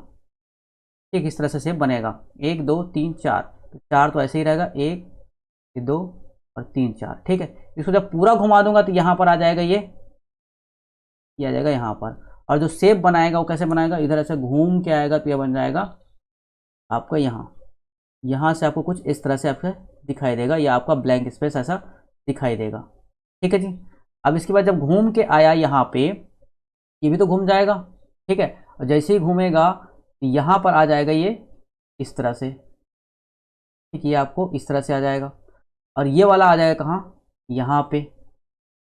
ठीक है, यहाँ पे आ जाएगा। ठीक, यहाँ पे आ जाएगा। अब ध्यान से देखो कि ये वाला जो पोर्शन है, वो नीचे ही होना चाहिए, इस तरह से ही होना चाहिए, इस वाले शेप में ही होना चाहिए, इस वाले शेप में ही होना चाहिए। और आपको आंसर भी आपको यही दे रहा है, इस वाले शेप में ही दे रहा है। जब ये ऊपर आएगा, इसको जैसे हम लोग खींचेंगे तो क्या आ जाएगा? ये इसको जब फोल्ड करेंगे तो ये नीचे ही आएगा इस तरह से। ऑप्शन ए ही आपका क्या हो जाएगा? करेक्ट आंसर आ रहा है ऑप्शन ए। आप इसको फोल्ड करके देख लीजिएगा। ठीक है, इधर उधर ऐसे घुमा के देख लीजिएगा, ये आपका आंसर नहीं बनेगा। ठीक है, आपका पहले ही आपका आंसर आ जाएगा है, तो हम डी को क्यों चेक करेंगे? ठीक है, यहां से आपको आंसर मिल रहा है, तो आपको डी को चेक करने की जरूरत नहीं है। तो ऑप्शन ए ही आपका क्या हो जाएगा? करेक्ट आंसर हो जाएगा। चलते हैं हम लोग नेक्स्ट सवाल की तरफ। ये भी सवाल देखो कैसे बनेगा। ये सवाल कैसे बनेगा, ध्यान से देखो। इन सब का इस्तेमाल करना है, और आपको बनाना है क्या? ये वाला शेप बनाना है। कैसे बनेगा? कैसे बनेगा देखो ध्यान से। जब कभी भी आपको ऐसे कॉर्नर बनाना होता है, इस तरह से आपको कॉर्नर बनाना होता है, ऐसे कॉर्नर बनाना होता है और ट्रायंगल का इस्तेमाल करना है। आपके पास ऑप्शन तो एक ही है, ये जो स्क्वायर दिखा रहा है वो तो एक ही है, तो इस एक स्क्वायर से तीन चीजें तो नहीं बना सकते, ये और ये तीन जगह तो नहीं रख सकते। आप रखोगे तो एक ही जगह। चल मान लेते हैं कि आपने इसको एक जगह बीच में फिक्स कर दिया, बाकी दो जगह बनाने के लिए क्या करना पड़ेगा? बाकी दो जगह बनाने के लिए मिनिमम कितने ट्रायंगल की जरूरत हो गया? आप अगर बोलोगे तो मिनिमम ट्रायंगल की जरूरत कितना पड़ेगा? अगर इसी को मैं बनाना चाहूँ तो ध्यान से देखो, इसको जब ट्रायंगल को अगर बनाना चाहूँ तो एक तो आपका यही बन जाएगा, एक बड़ा वाला ट्रायंगल लगेगा और एक छोटा वाला ट्रायंगल लगेगा। ठीक है, ये समझ में आ रहा है? ये एक बड़ा वाला ट्रायंगल लगेगा, पहले ऑप्शन को चेक करें, बड़ा वाला ट्रायंगल लगेगा और एक छोटा वाला ट्रायंगल लगेगा। सही है, तो दो ट्रायंगल की जरूरत होगी, तो यहां पर भी दो ट्रायंगल ही लगेंगे, यहां पर भी इसको बनाने के लिए कितना लगेंगे? दो ट्रायंगल। तो यहां पर एक और ये दो ट्रायंगल, यहां पर भी तीन और चार ट्रायंगल। ठीक है, चार ट्रायंगल इस्तेमाल हो चुका है। अब बीच को बनाने के लिए, इस वाले बीच वाले पोर्शन को बनाने के लिए कहाँ जाना चाहिए? क्योंकि आपको सीधा सीधा ही बनाना है, इतना पोर्शन बनाना है। इतना पोर्शन बनाने के लिए, ठीक है, इतना पोर्शन बनाने के लिए क्या करोगे? ठीक है, मैं आपको अलग से बनाऊं। इतना पोर्शन ये आपको दिया गया है, पहला ऑप्शन के हिसाब से बोल रहा है कि अगर इतना पोर्शन आपको बनाना है तो कितने ट्रायंगल की जरूरत पड़ेगा? ठीक है, आप बोलोगे सर तीन ट्रायंगल से आपका काम हो जाएगा। ऐसा तीन ट्रायंगल, ऐसे वो भी बराबर शेप में होना चाहिए, यहाँ तो बराबर शेप में है ही नहीं। अगर तीन ट्रायंगल लगेगा भी तो कितना हो गया? चार ट्रायंगल आपका इस्तेमाल हो चुका है, लगेगा चार, पाँच हो जाएगा, फिर छः हो जाएगा, फिर सात ट्रायंगल की जरूरत पड़ेगा। यहाँ तो सात ट्रायंगल दिखाई नहीं दे रहा है, यहाँ तो सिर्फ कितना दिखाई दे रहा है? पांच ट्रायंगल ही दिखाई दे रहा है। तो ऑप्शन ए जो है नहीं हो सकता, ऑप्शन ए जो है नहीं हो सकता। समझ में आया? अगर ऐसा बनाने के लिए दूसरा चीज आप बोलोगे ये शेप भी तो दिया सर, यहाँ से भी तो बना सकते हो। तो ध्यान से देखो, अगर ये शेप लोगे, अगर ये वाला शेप लोगे ऐसा वाला, ठीक है, और ऐसे वाले से आपको बनाना क्या है? रेक्टेंगल बनाना है। रेक्टेंगल बनाने के क्या लगेगा? आपको लगेगा यहां से एक ट्रायंगल लगेगा, ठीक है, और यहां से दूसरा ट्रायंगल लगेगा, फिर आपको एक और ट्रायंगल लगेगा ऐसे बनाने के लिए, इस तरह से ऐसे बनाने के लिए। तो इस तरह से आपको क्या बनेगा? इसको भी लोगे तब भी आपको एक, दो और तीन, चार, एक, दो, तीन और चार ट्रायंगल एक्स्ट्रा लगेगी। चार यहाँ है, चार, आठ, आपको आठ ट्रायंगल की जरूरत पड़ जाएगा अगर ये वाला शेप लेते हो तो। इस हिसाब से क्या हो जा रहा है कि ए ऑप्शन आपका आंसर नहीं हो सकता। ठीक है, चलते हैं बी ऑप्शन की तरफ। बी ऑप्शन में भी आप ध्यान से देखोगे तो कितने ट्रायंगल की जरूरत पड़ेगा? कोना बनाने के लिए आपको दो ट्रायंगल तो चाहिए ही, हर एक कोना को ऐसे बनाने के लिए दो ट्रायंगल चाहिए। ये एक ट्रायंगल यूज होगा, ठीक है, ये वाला एक ट्रायंगल यूज होगा, और नीचे के लिए आपको एक ट्रायंगल और यूज करोगे, तो दो ट्रायंगल इधर हो गया और दो ट्रायंगल इधर की जरूरत पड़ता है। ठीक है, दो ट्रायंगल आपको इधर जरूरत पड़ता है। ठीक बात, यहां से दो ट्रायंगल की जरूरत पड़ता है, तो चार ट्रायंगल तो आपका यूज होना ही होना है, और एक ट्रायंगल ऊपर में फिर से दिया गया है, तो पांच ट्रायंगल तो आपका ऐसे ही यूज हो गया। एक, दो, देखो एक, दो, तीन और ये चार और ये पांच, छोटा वाला, पांच ट्रायंगल तो आपका ऐसे ही यूज हो गया। अब बाकी एक ही शेप बचा है अलग सा, क्या बचा है? ये दोनों शेप बचा है। इन दोनों शेप से तो आप ऐसा नहीं बना सकते। देखो ये वाला शेप और ये वाला शेप बचा है, दोनों शेप से आप ऐसा बना सकते हो क्या? दोनों शेप से आप इस तरह से शेप नहीं बना पाओगे। दो शेप जो बचा हुआ है इससे आप ऐसा शेप नहीं बना सकते हो। ठीक, इसको बनाने के लिए कैसा चाहिए? या तो आपको ऐसा चाहिए, ठीक है, ऐसा चाहिए कि नहीं चाहिए? आप जो है यहां से तो आपका बन जाएगा, लेकिन एक और ट्रायंगल की जरूरत पड़ेगा।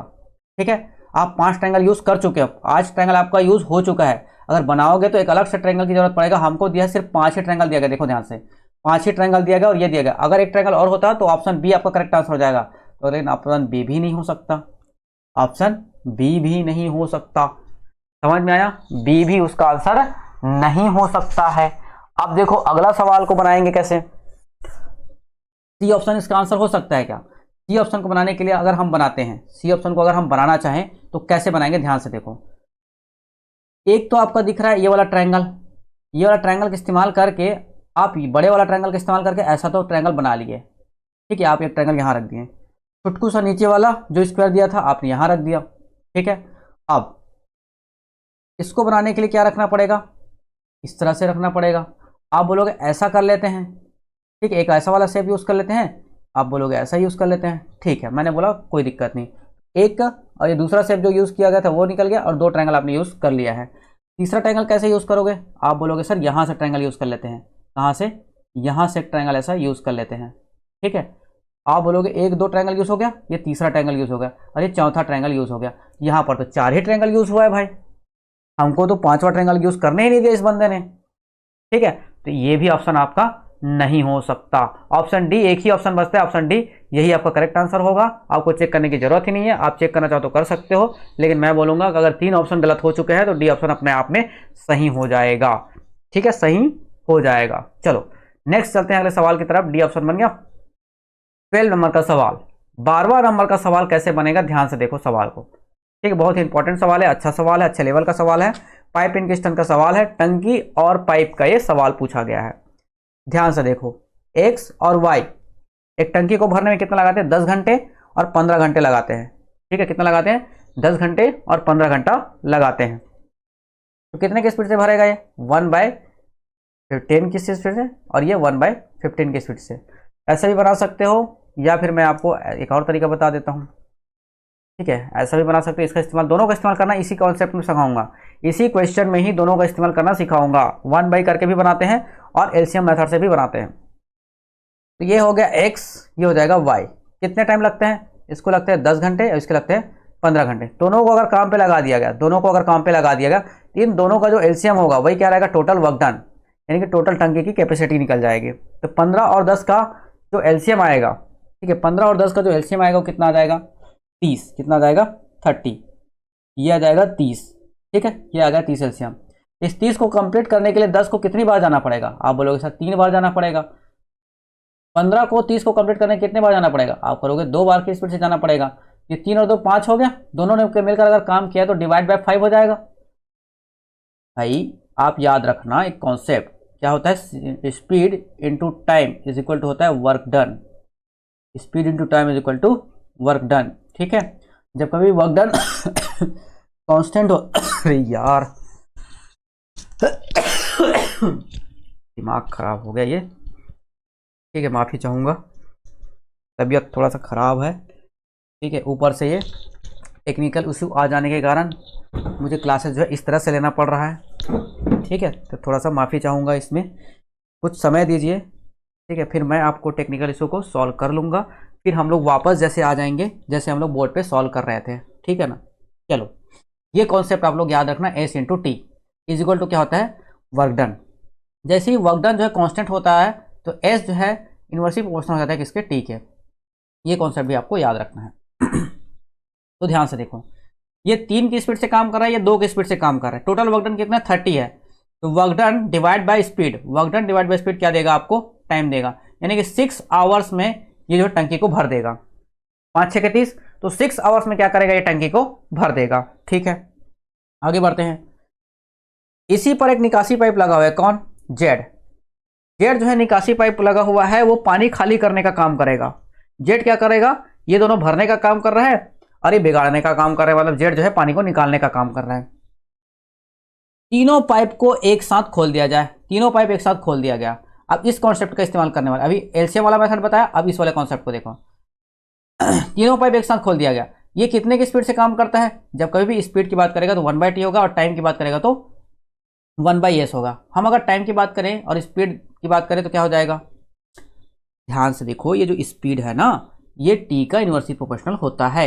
ये अगर 10 घंटे में काम कर लेता है तो इसकी स्पीड कितनी हो जाएगी, 1/10। 1/10, क्योंकि स्पीड और टाइम क्या होता है, एक दूसरे के रेसिप्रोकल होते हैं। ये एक्स का काम हो गया, ये कितना हो गया, 1/15। और दूसरा जो खाली करने का काम कर रहा है वो क्या होता है, 1/z। इसकी स्पीड कितना हो जाएगा, जेड की स्पीड से खाली करता है। तो ये खाली करने में इन दोनों को अगर एक साथ काम पे लगा दिया जाए तो कितने घंटे में खाली हो जाता है टैंक, या भरना कितने टाइम में हो जाता है। टैंक को भरने में कितना टाइम लगता है, एक्स और वाई द्वारा लिया गया, एक साथ लिया गया समय।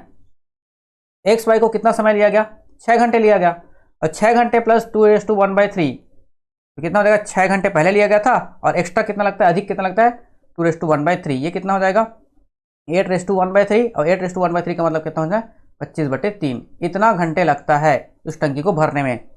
कब, जब नीचे छेद काम कर रहा होता है, तब नीचे जो लीकेज हो जाता है तब जो कितना टाइम लगता है, 25 से या 25/3 हावर्स लगते हैं। तो टाइमिंग का इन्वर्स क्या हो जाएगा, स्पीड। टाइमिंग का इन्वर्स कितना हो जाएगा, स्पीड, यानी कि 3/25 हो जाएगा।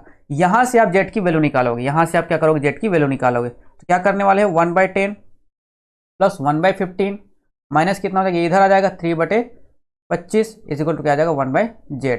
ठीक है, 1/z। यहां से आपको क्या मिलेगा, जेड की वैल्यू मिल जाएगा। और यहाँ से जो 1/z की वैल्यू होता है मैं डायरेक्टली लिख रहा हूँ, आप लोग जो है इसको सॉल्व आराम से कर सकते हैं, क्योंकि एलसीएम कितना आ जाएगा आपको, एलसीएम आपका 150 आ जाएगा, पहले ही बता देता हूँ 150 आ जाएगा, ये आ जाएगा 150।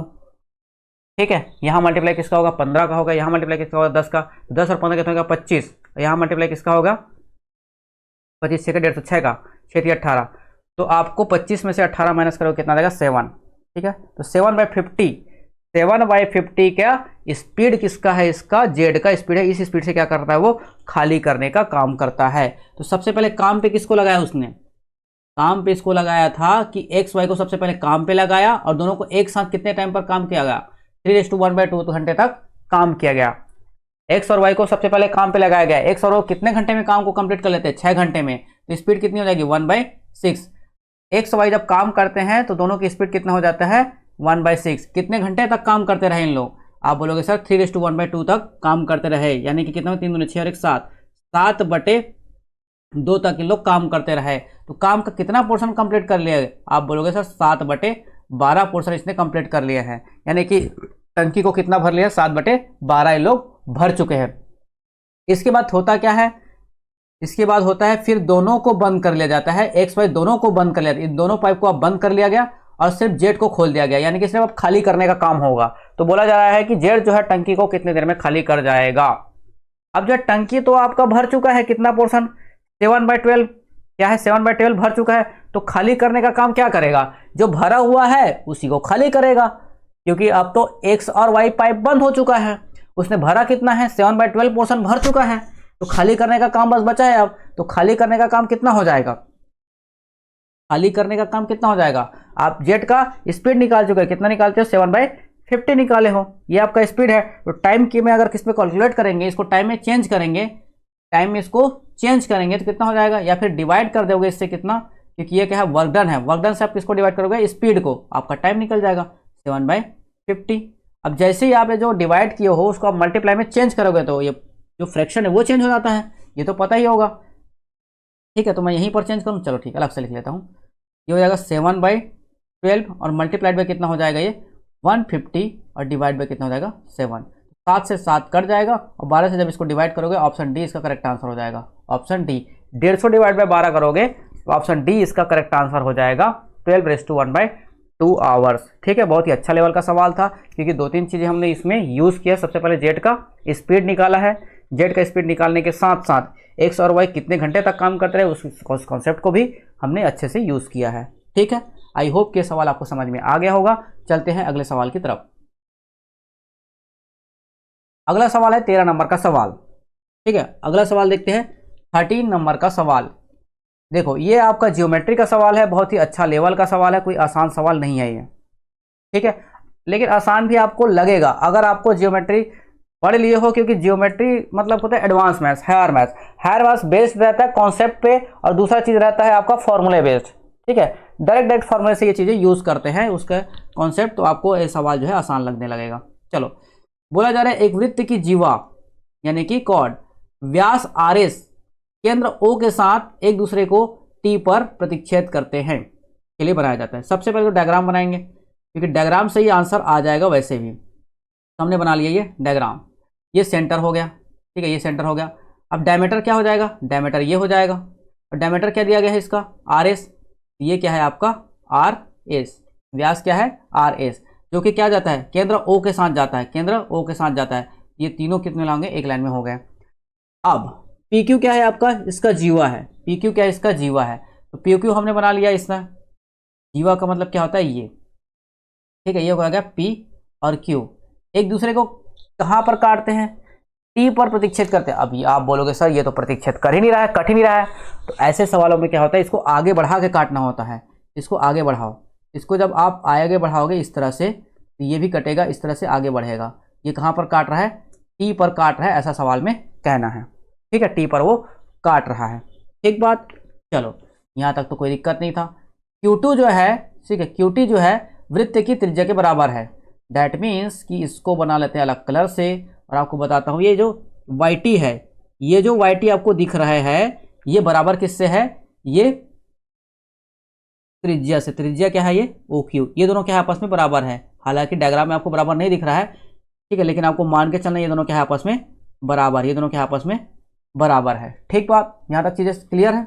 चलो, आपको जो एंगल दिया गया है वो क्या दिया गया है, P T R, P T R, यानी कि ये वाला एंगल दिया गया है। देखो ध्यान से, ये वाला एंगल आपको दिया गया है, ये वाला एंगल, ये वाला एंगल कितना दिया, 42 डिग्री दिया, कितना दिया गया है, 42 डिग्री आपको दिया गया है। तो ध्यान से देखो, यहां पर ट्राइंगल का कॉन्सेप्ट क्या लगता है। ट्राइंगल का कॉन्सेप्ट ये बोलता है कि अगर दो आमने सामने के, ठीक है, आमने सामने के अगर कोण और, ठीक है, ये क्या है, एंगल, एंगल के सामने वाला जो साइड हो जाएगा, क्या हो जाएगा, ये हो जाएगा, हो जाएगा कि नहीं, ये वाला, और ये दोनों आपस में क्या है, बराबर है। अगर ये दोनों आपस में बराबर है तो इसके आमने सामने के कोण भी क्या होंगे, बराबर होंगे। आमने सामने के अगर साइड, अगर दो साइड आपके बराबर है तो उसके आमने सामने के जो कोण है वो भी क्या होते हैं, बराबर होते हैं। तो इसके सामने 42 के सामने ये वाला साइड है, तो ये वाला साइड और ये वाला साइड तो बराबर है। इसका मतलब क्या हो जाएगा, इसके साइड कौन हो जाएगा, इसके सामने की जो कोण हो जाएगा ये वाला कोण, ये वाला कोण भी क्या हो जाएगा, 42 हो जाएगा। ये कहने का मतलब है 42 हो जाएगा। किस कॉन्सेप्ट से होगा कि अगर, एक और डायग्राम आपको बना के समझा देता हूं, अगर वहां पे हॉस पॉस हो रहा होगा तो, अगर ध्यान से देखो, ये अगर ट्रायंगल कुछ दिया गया है जिसमें बोला जा रहा है कि ये और ये बराबर है, ठीक है, दोनों साइड क्या है, आपस में बराबर है। अगर आपको ये वाला कोण दे दिया गया, ये कितना है आपको, 42 ऑप्शन के हिसाब से, तो इसके सामने वाला जो कोण है ये बराबर है, इसके सामने वाला जो साइड है ये बराबर है, तो इसके साइड वाला यानी कि इसके सामने वाला कोण, यानी कि ये वाला कोण, इसके सामने वाला कोण कौन हो जाएगा, ये वाला कोण, ये भी क्या होगा, ये 42 ही होगा। ऐसा कॉन्सेप्ट का कहना है।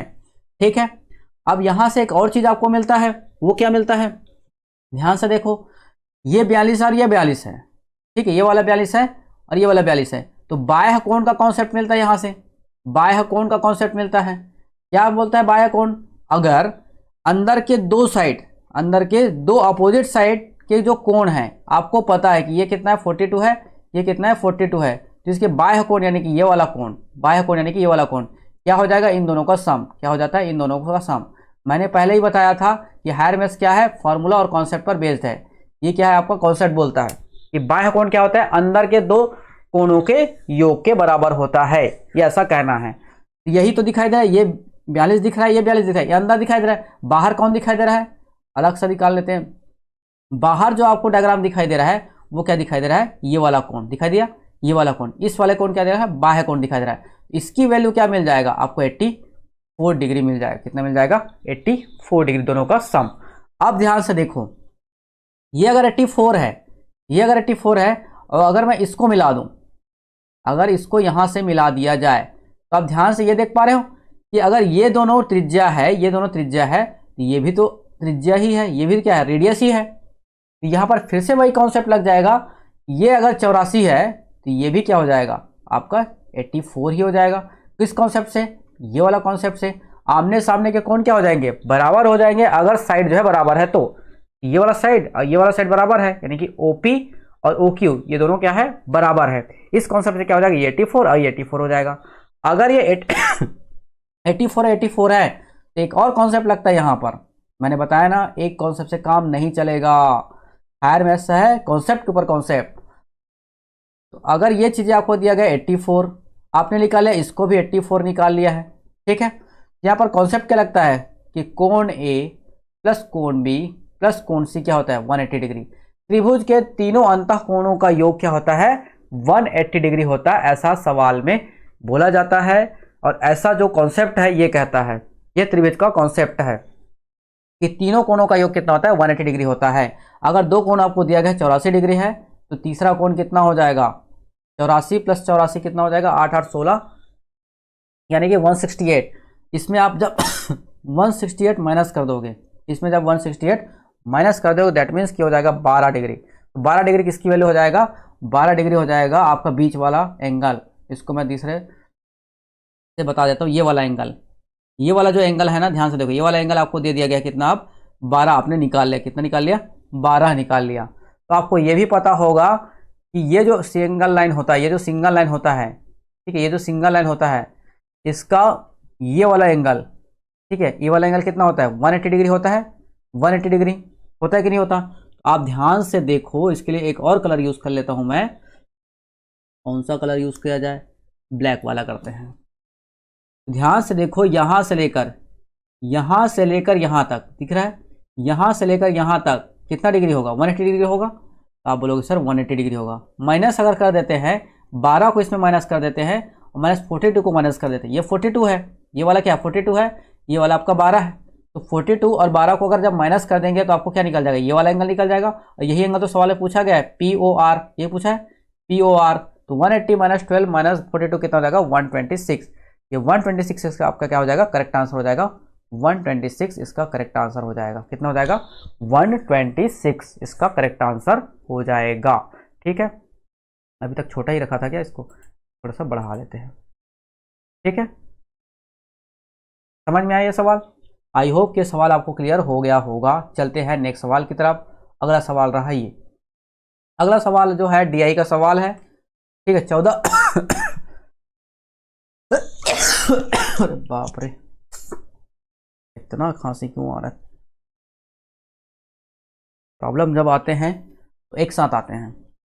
ठीक है, इन प्रॉब्लम से डरना नहीं है, प्रॉब्लम का सामना करना है, चाहे कुछ भी हो जाए, आपको अपना काम करते रहना है। 14 और 15 नंबर का जो सवाल है, ये आपको दिया गया है DI का सवाल। ध्यान से देखेंगे क्या दिया गया है। विभिन्न देशों में के वर्षों में रनों का औसत दिया गया है, कितना रन लोग बनाते हैं क्रिकेट में, ये आपको दिया गया है। ठीक है, कितना कितना रन बनाते हैं। तो आपको सीधा सवाल में लेके चलता हूँ, सवाल में क्या पूछा गया है।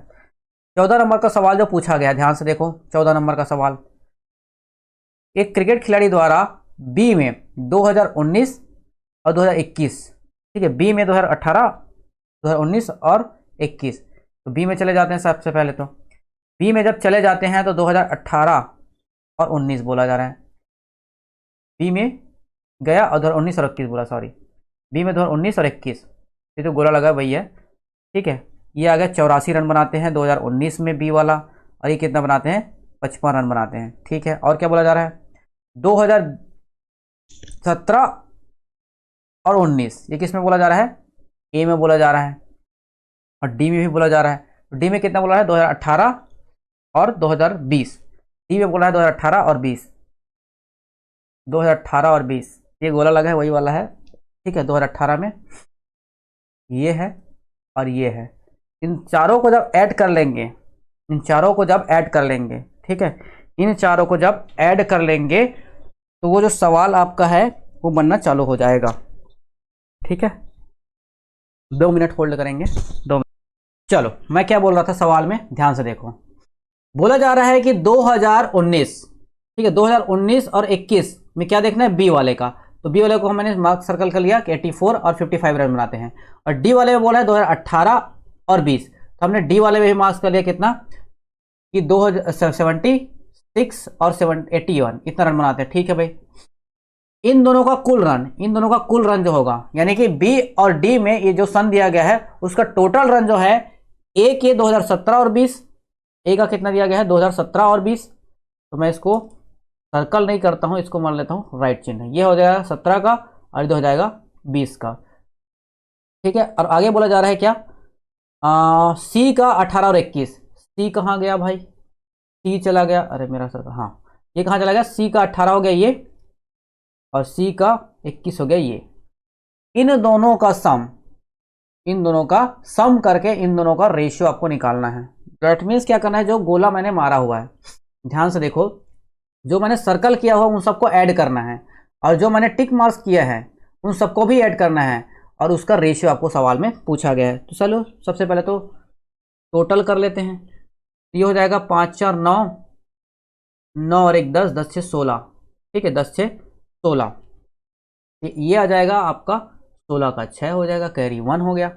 ये हो जाएगा 8 और 1 9, 9 और 7 16, 16 और 5 21, 21 और 8 कितना हो जाएगा 29, ये हो जाएगा 296, ये इतना आ गया।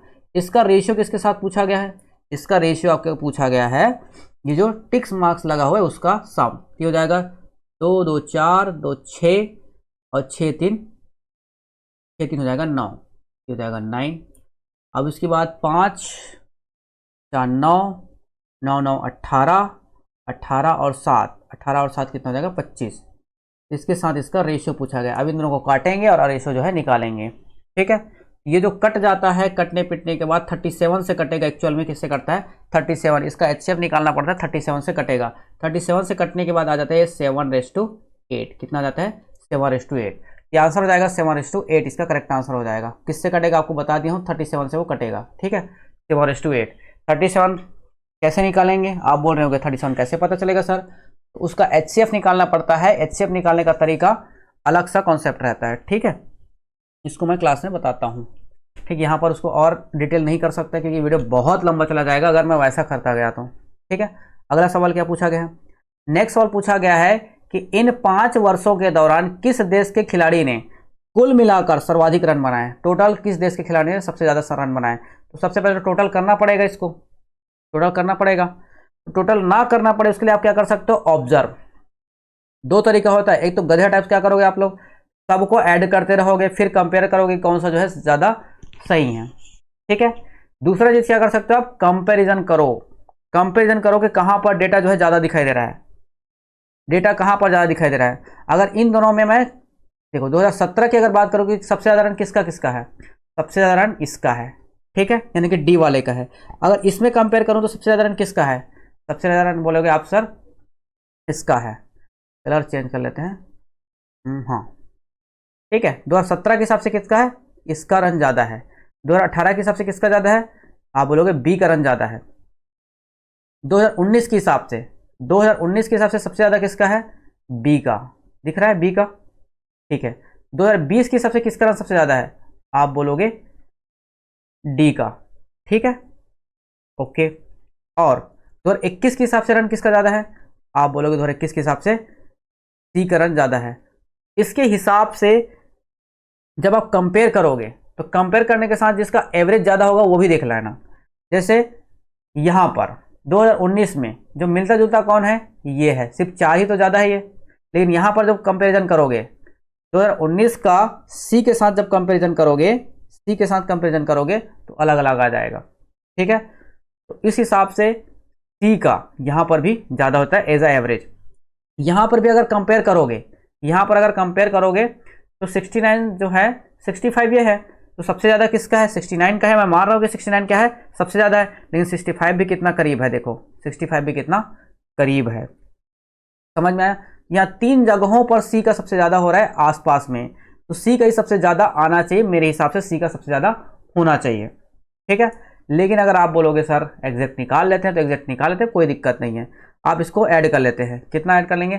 3 2 5 हो जाएगा, और 9 5 14, 14 और 6, 14 6 हो जाएगा 20, और 20 2 22, 22 को हो जाएगा 2 कैरी 2, तो 5 2 7, 7 6 7 6 13 हो जाएगा, 13 5 हो जाएगा 18, 18 और 7 हो जाएगा 25, और 25 से 4 हो जाएगा 29। इसका टोटल आ जाता है 292। ठीक है, इसको कैलकुलेट करते हैं। इसका क्या? 7 3 10, 10 4 14, और 14 14 और 9 कितना हो जाएगा आपका? 6 3 23, और 23 और 5, ठीक है, 23 और 5 कितना हो जाएगा? 28, 28 का 8 कैरी 2, 5 2 7 हो जाएगा, और 8 7 15, 15 और 8 23 हो जाएगा, 23 और 1 24, और 24 और 5 कितना हो जाएगा आपका? 29। कितना हो जाएगा? 29। ये हो जाएगा 298। 298 थोड़ा सा इससे बढ़ा है। अब इसका देखते हैं। 5 2 7 7 2, सॉरी 5 2 7 7 3 10, 10 2 12, 12 का 2 कैरी 1, और एक 7 7 4 11, 11 और 8 19, 19 और 2 21, और 21 और 9 हो जाएगा 30। ये बढ़ गया कि नहीं? 302 हो गया। अब इसका सम कर लेते हैं। 9 6 15, 15 और 3 18, 18 और 1 19, और ये 20, तो 0 कैरी 2, 6 2 8, 8 7 15, 15 3 18, 18 सॉरी 18 और 8 कितना हो जाएगा? 18 हो जाएगा 26, और 26 से 4 कितना हो जाएगा? 30। किसका ज़्यादा आया? हाँ, थोड़ा सा कन्फ्यूजन हो सकता था। डी भी कोई कम नहीं है। आंसर क्या हो जाएगा? सी ऑप्शन ही करेक्ट है। ठीक है, सी ऑप्शन ही करेक्ट है। किसका सबसे ज़्यादा है? 302। 302 रन के साथ सी जो है सबसे अधिक है, यानी कि ऑप्शन डी इसका करेक्ट हो जाएगा। ऑप्शन डी इसका करेक्ट आंसर हो जाएगा। चलो अगले सवाल पे चलते हैं। नेक्स्ट सवाल है आपके सामने, पाई चार्ट का सवाल है। ठीक है, पाई चार्ट का ये सवाल पूछा गया है आपको। तो पाई चार्ट का सवाल कैसे बनाया जाता है, ध्यान से देखेंगे। देखो, एक पुस्तक में पृष्ठों की कुल संख्या कितना दिया गया है? 25-20। पृष्ठों की संख्या दिया गया है 25-20। यह ज्ञात है कि उपन्यास 5 दिनों में पूरा पढ़ लिया जाता है। 5 दिनों में कंप्लीट एक साथ पढ़ लिया जाता है, ऐसा सवाल में बोला गया है। पहले दिन 63 डिग्री करता है, दूसरे दिन इतना करता है, तीसरे दिन इतना करता है, ऐसा करके 5 दिन तक कंप्लीट कर दिया जाता है। आप जब डिग्री की बात करेगा तो टोटल डिग्री कितना हो जाएगा 360 डिग्री का। अगर परसेंटेज वाइज बात करते हैं तो टोटल कितना हो जाता है 100% के बराबर हो जाता है। ऐसा आपको मान के चलना है, ऐसा आपको पता होना चाहिए। ठीक है, आपको क्या पूछा है कि दूसरे दिन और चौथे दिन पढ़े जाने वाले पृष्ठों की संख्या में क्या अंतर है। संख्या में आपको अंतर निकालना है दूसरे दिन और चौथे दिन। सबसे पहले देखो दूसरा दिन में कितना पड़ता है 77 और तीसरे दिन में कितना पड़ता है 68 पड़ता है 77। दूसरा और चौथा बोल रहे हैं ना, चौथा ये वाला है 58। दोनों का डिफरेंस कितना हो जाएगा 58 डिग्री। दोनों का डिफरेंस कितना हो जाएगा 77 माइनस 58 कितना हो जाएगा 77 माइनस 58 आपके पास आ जाएगा 19 आएगा कि नहीं आएगा 19 हो जाएगा। हाँ 19 हो जाएगा। कितना हो जाएगा 19 डिग्री। तो आपको निकालना है 19 डिग्री की वैल्यू। आपको पता है कि 360 डिग्री की वैल्यू आपको सवाल में दिया गया, कितना दिया गया 2520 पेज है। टोटल किसके बराबर होता है 360 डिग्री के बराबर होता है। टोटल एक सर्कल मारोगे ना, ऐसा एक सर्कल मारोगे तो 360 डिग्री होता है। तो 360 डिग्री की वैल्यू कितना दिया गया 2550 सॉरी 2520। आपको निकालना कितना है 19 डिग्री की वैल्यू निकालना है। कितना 19 डिग्री की वैल्यू निकालना है। कैसे निकालेंगे 19 डिग्री की वैल्यू, आप बोलोगे 2520 डिवाइड बाय 360 और मल्टीप्लाइड बाय क्या कर देंगे 19 डिग्री। ठीक है, यहाँ से एक जीरो से एक जीरो कट जाएगा। ठीक है, एक जीरो से जीरो कट जाएगा। कितने बार में कट रहा है ये हो जाएगा 8 बार में कटेगा, 8 से 7 बार में कटेगा। 8 बार में ज़्यादा चला जाएगा, 7 बार में कट जाएगा। तो 36 सत्ते हो जाएगा 252, 36 सत्ते 252 और 19 सत्ते हो जाता है 133। कितना हो जाता है 133। 133 इसका करेक्ट आंसर हो जाएगा ऑप्शन सी। ऑप्शन सी इसका क्या हो जाएगा करेक्ट आंसर हो जाएगा। समझ में आया। चलो चलते हैं हम लोग नेक्स्ट सवाल की तरफ। अगला सवाल है आपके सामने ये। ठीक है, चलो ध्यान से देखेंगे सवाल को कैसे बनाएंगे। 17 नंबर का सवाल। 17 नंबर का सवाल किस तरह से बनेगा ध्यान से देखो। 5 नोटबुक है और 6 पेन है जिसकी कीमत दिया गया 155। ध्यान से देखो 5 नोटबुक है प्लस 6 पेन है जिसकी कीमत कितना है आपके पास 155 रुपया है।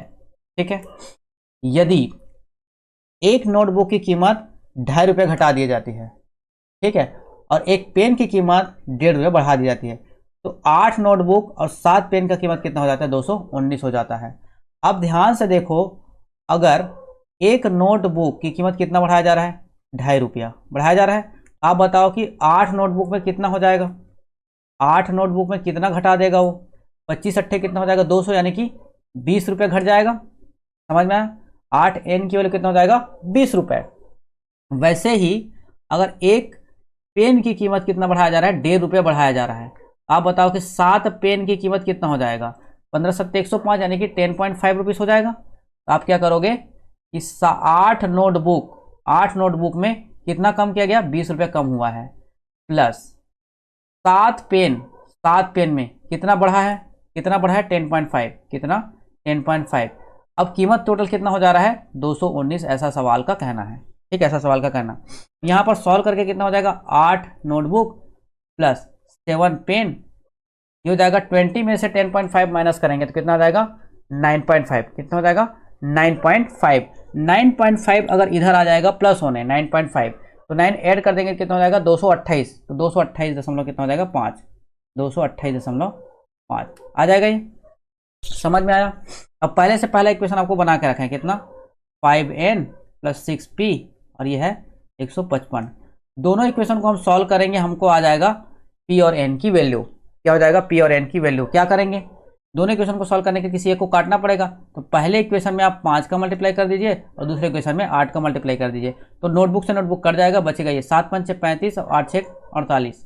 48 में से 7 पंचे 35 माइनस कर देंगे तो कितना हो जाएगा 13। कितना हो जाएगा 13p। 13p की वैल्यू इधर कितना आ जाएगा, आप इसमें भी मल्टीप्लाई करोगे, इसमें 5 का मल्टीप्लाई करोगे, इसमें 8 का मल्टीप्लाई करोगे। ये बड़ा वाला आ रहा है 8 6 48 बड़े वाला में छोटा वाला घटेगा। तो 8 से सबसे पहले इसको मल्टीप्लाई कर लेंगे, 8 पंचे 40 हो जाएगा और 15 अट्ठे 120। 120 और 4 कितना हो जाएगा 1240, 140।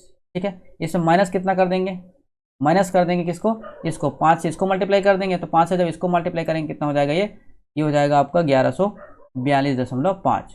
ठीक है, तो p की वैल्यू आपके पास कितना आ जाएगा पी की वैल्यू जो आ जाएगा आपका यहाँ से 7.5, इसको कट पिट करके कितना आ जाएगा 7.5। अगर पी की वैल्यू ये आ गया तो किसी भी इक्वेशन में अगर फर्स्ट इक्वेशन में रख देता हूँ तो एन की वैल्यू भी मुझे मिल जाएगा। पी की वैल्यू जब ये मिल गया तो एन की वैल्यू भी मिल जाएगा। पी की वैल्यू 7.5 है, यहाँ पर पी की वैल्यू 7.5 रखूंगा तो 75 6 के कितना हो जाएगा 6 7 42 और 6 5 30, 42 और 30 कितना हो जाएगा 45। तो 45 इधर जाके घटेगा 45, 155 में जब 45 माइनस करेंगे, देखो हर चीज लिख के नहीं किया जा सकता है, कुछ चीजें दिमाग में करेंगे तो सवाल जो जल्दी सॉल्व होगा। ये 45 हो गया, 45 इधर जाएगा तो माइनस होगा, 155 में आप 45 माइनस करोगे 110 आएगा। 110 को डिवाइड बाय करोगे 5 से, 110 को डिवाइड बाय 5 से डिवाइड करोगे तो कितना आ जाएगा आपका 22। कितना आ जाएगा 22। 110 डिवाइड बाय कितना आ जाएगा 5, 5 दूनी 10, 5 दूनी 10, कितना आ जाएगा 22। अब आपको मिल गया है एन की वैल्यू यानी कि नोटबुक की वैल्यू। एक नोटबुक की कीमत कितना है वो भी मिल गया, और एक पेन की कीमत कितना है ये भी मिल गया। अब दोनों चीजें पता है, आपको जो पूछा वो निकाल सकते हो। किसको पूछा है 7 नोटबुक और 4 पेन की कीमत आपको पूछा गया है। तो 7 नोटबुक मतलब कितना हो जाएगा, 7 से 22 को मल्टीप्लाई करोगे तो कितना हो जाएगा 7 दूनी 14, 7 दूनी 14 मतलब 154, प्लस 4 से मल्टीप्लाई करोगे पेन को तो 7.5 मल्टीप्लाइड बाई 4, ये कितना हो जाएगा 7 चौक 28 और 2 30 यानी कितना हो जाएगा 30। इन दोनों को जब ऐड करो कितना हो जाएगा 154 प्लस 30 184, यानी कि ऑप्शन ए ही क्या हो जाएगा, इसका करेक्ट आंसर हो जाएगा ऑप्शन ए। ठीक, समझ में आया? आई होप कि सवाल आपको क्लियर हो गया होगा। चलते हैं हम लोग अगले सवाल की तरफ। 18 नंबर का सवाल। 18 नंबर का सवाल बहुत ही हलवा सवाल है, बहुत ही आसान सवाल है। देखो कैसे बनेगा 18 नंबर का सवाल।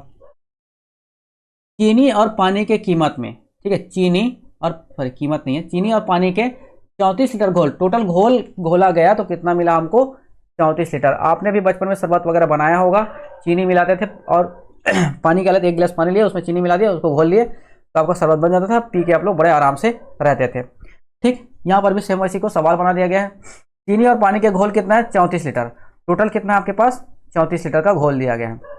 इसमें से 36.4%, 36.4% क्या है चीनी है, ठीक है। इसका जब आप 36.4% जब निकालोगे क्या मिलेगा आपको, चीनी मिलेगा। क्या मिलेगा, चीनी मिलेगा। उबालने के बाद क्या हुआ कि 8 लीटर पानी उड़ गया। अब आपको बता रहे घोल में चीनी का प्रतिशत कितना हो जाएगा। तो मेरे को एक बात बताओ कि चीनी और पानी के घोल में जब उड़ाया गया तो पानी ही उड़ेगा ना, चीनी तो एज इट इज रहेगा, ज्यों का त्यों ही रहेगा चीनी। तो चीनी जो निकाल रहे हो 34 का जो है 36.4% निकालो, यही तो चीनी रहेगा। तो ये जो है वो टोटल का कितना परसेंट हो जाएगा। अब देखो 34 लीटर था, 8 लीटर तो उड़ गया, क्या होगा 8 लीटर आपका उड़ गया तो बचा कितना, जब 8 लीटर उड़ जाएगा तो बचेगा कितना 26। तो 26 का कितना परसेंट है यही आपको सवाल में पूछा गया है, ठीक है। तो कट जाएगा, ये परसेंटेज से परसेंटेज उड़ जाएगा। अब 26 से कैसे कटेगा, 13 से कट रहा है क्या, 13 दूनी 26 होता है, हाँ कट रहा है, 13 दूनी 26 हो जाएगा। इसको काट देंगे 13 से, ये हो जाएगा 13 दूनी 26, 10 बचेगा, 13 8 104, 2 से फिर काट देंगे कितना हो जाएगा ये 1.4, ठीक है। यूनिट डिजिट से यूनिट डिजिट अगर कर लेते हैं तो कितना हो जाएगा 4 चौक 16। लास्ट में अगर यूनिट डिजिट 6 आ रहा होगा वही आपका करेक्ट आंसर हो जाएगा, यानी कि एक ही आ रहा है 6, यूनिट डिजिट 6 इसमें आ रहा है, यानी कि ऑप्शन सी इसका करेक्ट आंसर हो जाएगा। क्या हो जाएगा, ऑप्शन सी इसका करेक्ट आंसर हो जाएगा 47.6। अगेन आपको बोलूंगा पूरे सॉल्व करने की जरूरत नहीं पड़ता है, जब सबका यूनिट डिजिट अलग अलग दिया है तो यूनिट डिजिट पे काम क्यों नहीं करेंगे हम लोग, बिल्कुल करेंगे, ठीक है जी। आई होप कि सवाल आपको क्लियर हो गया होगा। चलते हैं हम लोग अगले सवाल की तरफ। 19 नंबर का सवाल, 19 नंबर का सवाल है, सिलोगिज्म का ये सवाल है। देखो ध्यान से कैसे बनता है। देखो सवाल में आपको जो पूछा गया है वह है सम चार्जेस। सबसे पहले तो स्टेटमेंट को ड्रॉ करना पड़ता है, वेन डायग्राम। क्या करना पड़ता है, वेन डायग्राम सॉल्व करना पड़ता है। सम चार्जर आर बैटरी, देखो क्या दिया है, सम चार्जर को कैसे डिनोट करते हैं, ये सम चार्जर, आर क्या है बैटरी, सम को इस तरह से डिनोट किया जाता है, ठीक है। Some batteries are mobile, some batteries are mobile, तो इस तरह से मोबाइल बना लिया। और ऑल मोबाइल्स आर टैब्स, तो सभी के सभी मोबाइल क्या है, टैब है, क्या है टैब है, ऐसा दिया गया है। डायग्राम हमारा बन के तैयार। अब जो पूछा जा रहा है वो हम देखते हैं कंक्लूजन में। क्या सम टैबलेट्स आर बैटरी है, बैटरी का कुछ पार्ट, बैटरी का कुछ पार्ट टैबलेट है, बिल्कुल है, करेक्ट आंसर ये है। ऑल बैटरीज आर मोबाइल, सभी के सभी बैटरी जो है, सभी के सभी बैटरी जो है मोबाइल है क्या, नहीं, कुछ पार्ट ही मोबाइल है, ये आपका गलत आंसर हो जाएगा। Some tabs are charger, some tabs, ये सम टैब्स क्या चार्जर है, इन दोनों का कोई कनेक्शन दिख ही नहीं रहा है, टैब इधर है चार्जर इधर है, कोई कनेक्शन दिख ही नहीं रहा है, तो ये भी नहीं होगा, यानी कि एक ही चीजें फॉलो कर रहा है, यानी कि ऑप्शन क्या हो जाएगा, ओनली वन। कौन सा आंसर है, ऑप्शन डी, ऑप्शन डी इसका करेक्ट आंसर हो जाएगा, ओनली कंक्लूजन वन फॉलोज, क्या हो जाएगा? ऑप्शन डी इसका करेक्ट आंसर है। बहुत ही सरल सवाल है, आई थिंक आपको बना लिए होंगे, एग्जाम हॉल में भी बना लिए होंगे, और अगर नहीं बनाए होंगे तो आप अभी पढ़ रहे होंगे तो भी आप बना लिए होंगे। बहुत ही सरल सवाल है। अगले सवाल में बढ़ते हैं 20 नंबर के सवाल में, ठीक है। ये आज लास्ट सवाल करते हैं, फिर हम लोग नेक्स्ट वीडियो में करेंगे। वीडियो बहुत लंबा चला जाएगा ऐसे में, ठीक है, क्योंकि लेंदी सवाल आया है तो 20 सवाल को करने में भी हमको देखो 1 घंटे से ज़्यादा का समय लग जा रहा है, ठीक है। लेंदी सवाल है इसलिए, छोटा छोटा सवाल रहता तो कोई दिक्कत नहीं जाता। एक गोले की त्रिज्या और एक सिलेंडर का आधार की त्रिज्या क्या है? बराबर है। सिलेंडर के आधार की जो त्रिज्या है वो सिलेंडर की हाइट की अनुपात दिया गया है 7:9 है, यानी कि सिलेंडर के आधार की त्रिज्या r है और हाइट का रेशियो आपको कितना दिया गया है? आपको 7:9 दिया गया है, ठीक है। और गोले के आयतन जो है सिलेंडर के आयतन का अनुपात निकालना है, यानी कि स्फीयर का वॉल्यूम कितना हो जाएगा? वॉल्यूम 1 डिवाइड बाय क्या करना है? वॉल्यूम 2। वॉल्यूम 1 मतलब कि स्फीयर का वॉल्यूम का फॉर्मूला क्या होता है? फॉर्मूला क्या होता है? मेंसुरेशन का सवाल है, फॉर्मूला आपके पास को पता रहना चाहिए। क्या होता है? 4/3 πr³। ये इसका रहता है स्फीयर का। और नीचे हम लिखेंगे क्या? सिलेंडर का वॉल्यूम। सिलेंडर का वॉल्यूम कितना होता है? ये होता है πr²h, ठीक है। ये होता है, जो कट रहा है उसको काट देंगे, पाई से पाई कट गया, क्योंकि दोनों का रेडियस क्या बराबर है दिया गया, देखो दोनों का रेडियस क्या है? बराबर है, तो रेडियस से रेडियस काट देंगे। इसका 2 पावर, इसका 1 पावर कट जाएगा, 1 पावर बचा रहेगा। बचा क्या आपके पास? 4/3 r, ऊपर r बचा है, डिवाइड बाय h बचा है। r/h की भी वैल्यू आपको दे दिया कितना? 7/9, तो मल्टीप्लाई क्या कर देंगे? 7/9। आंसर क्या जाएगा?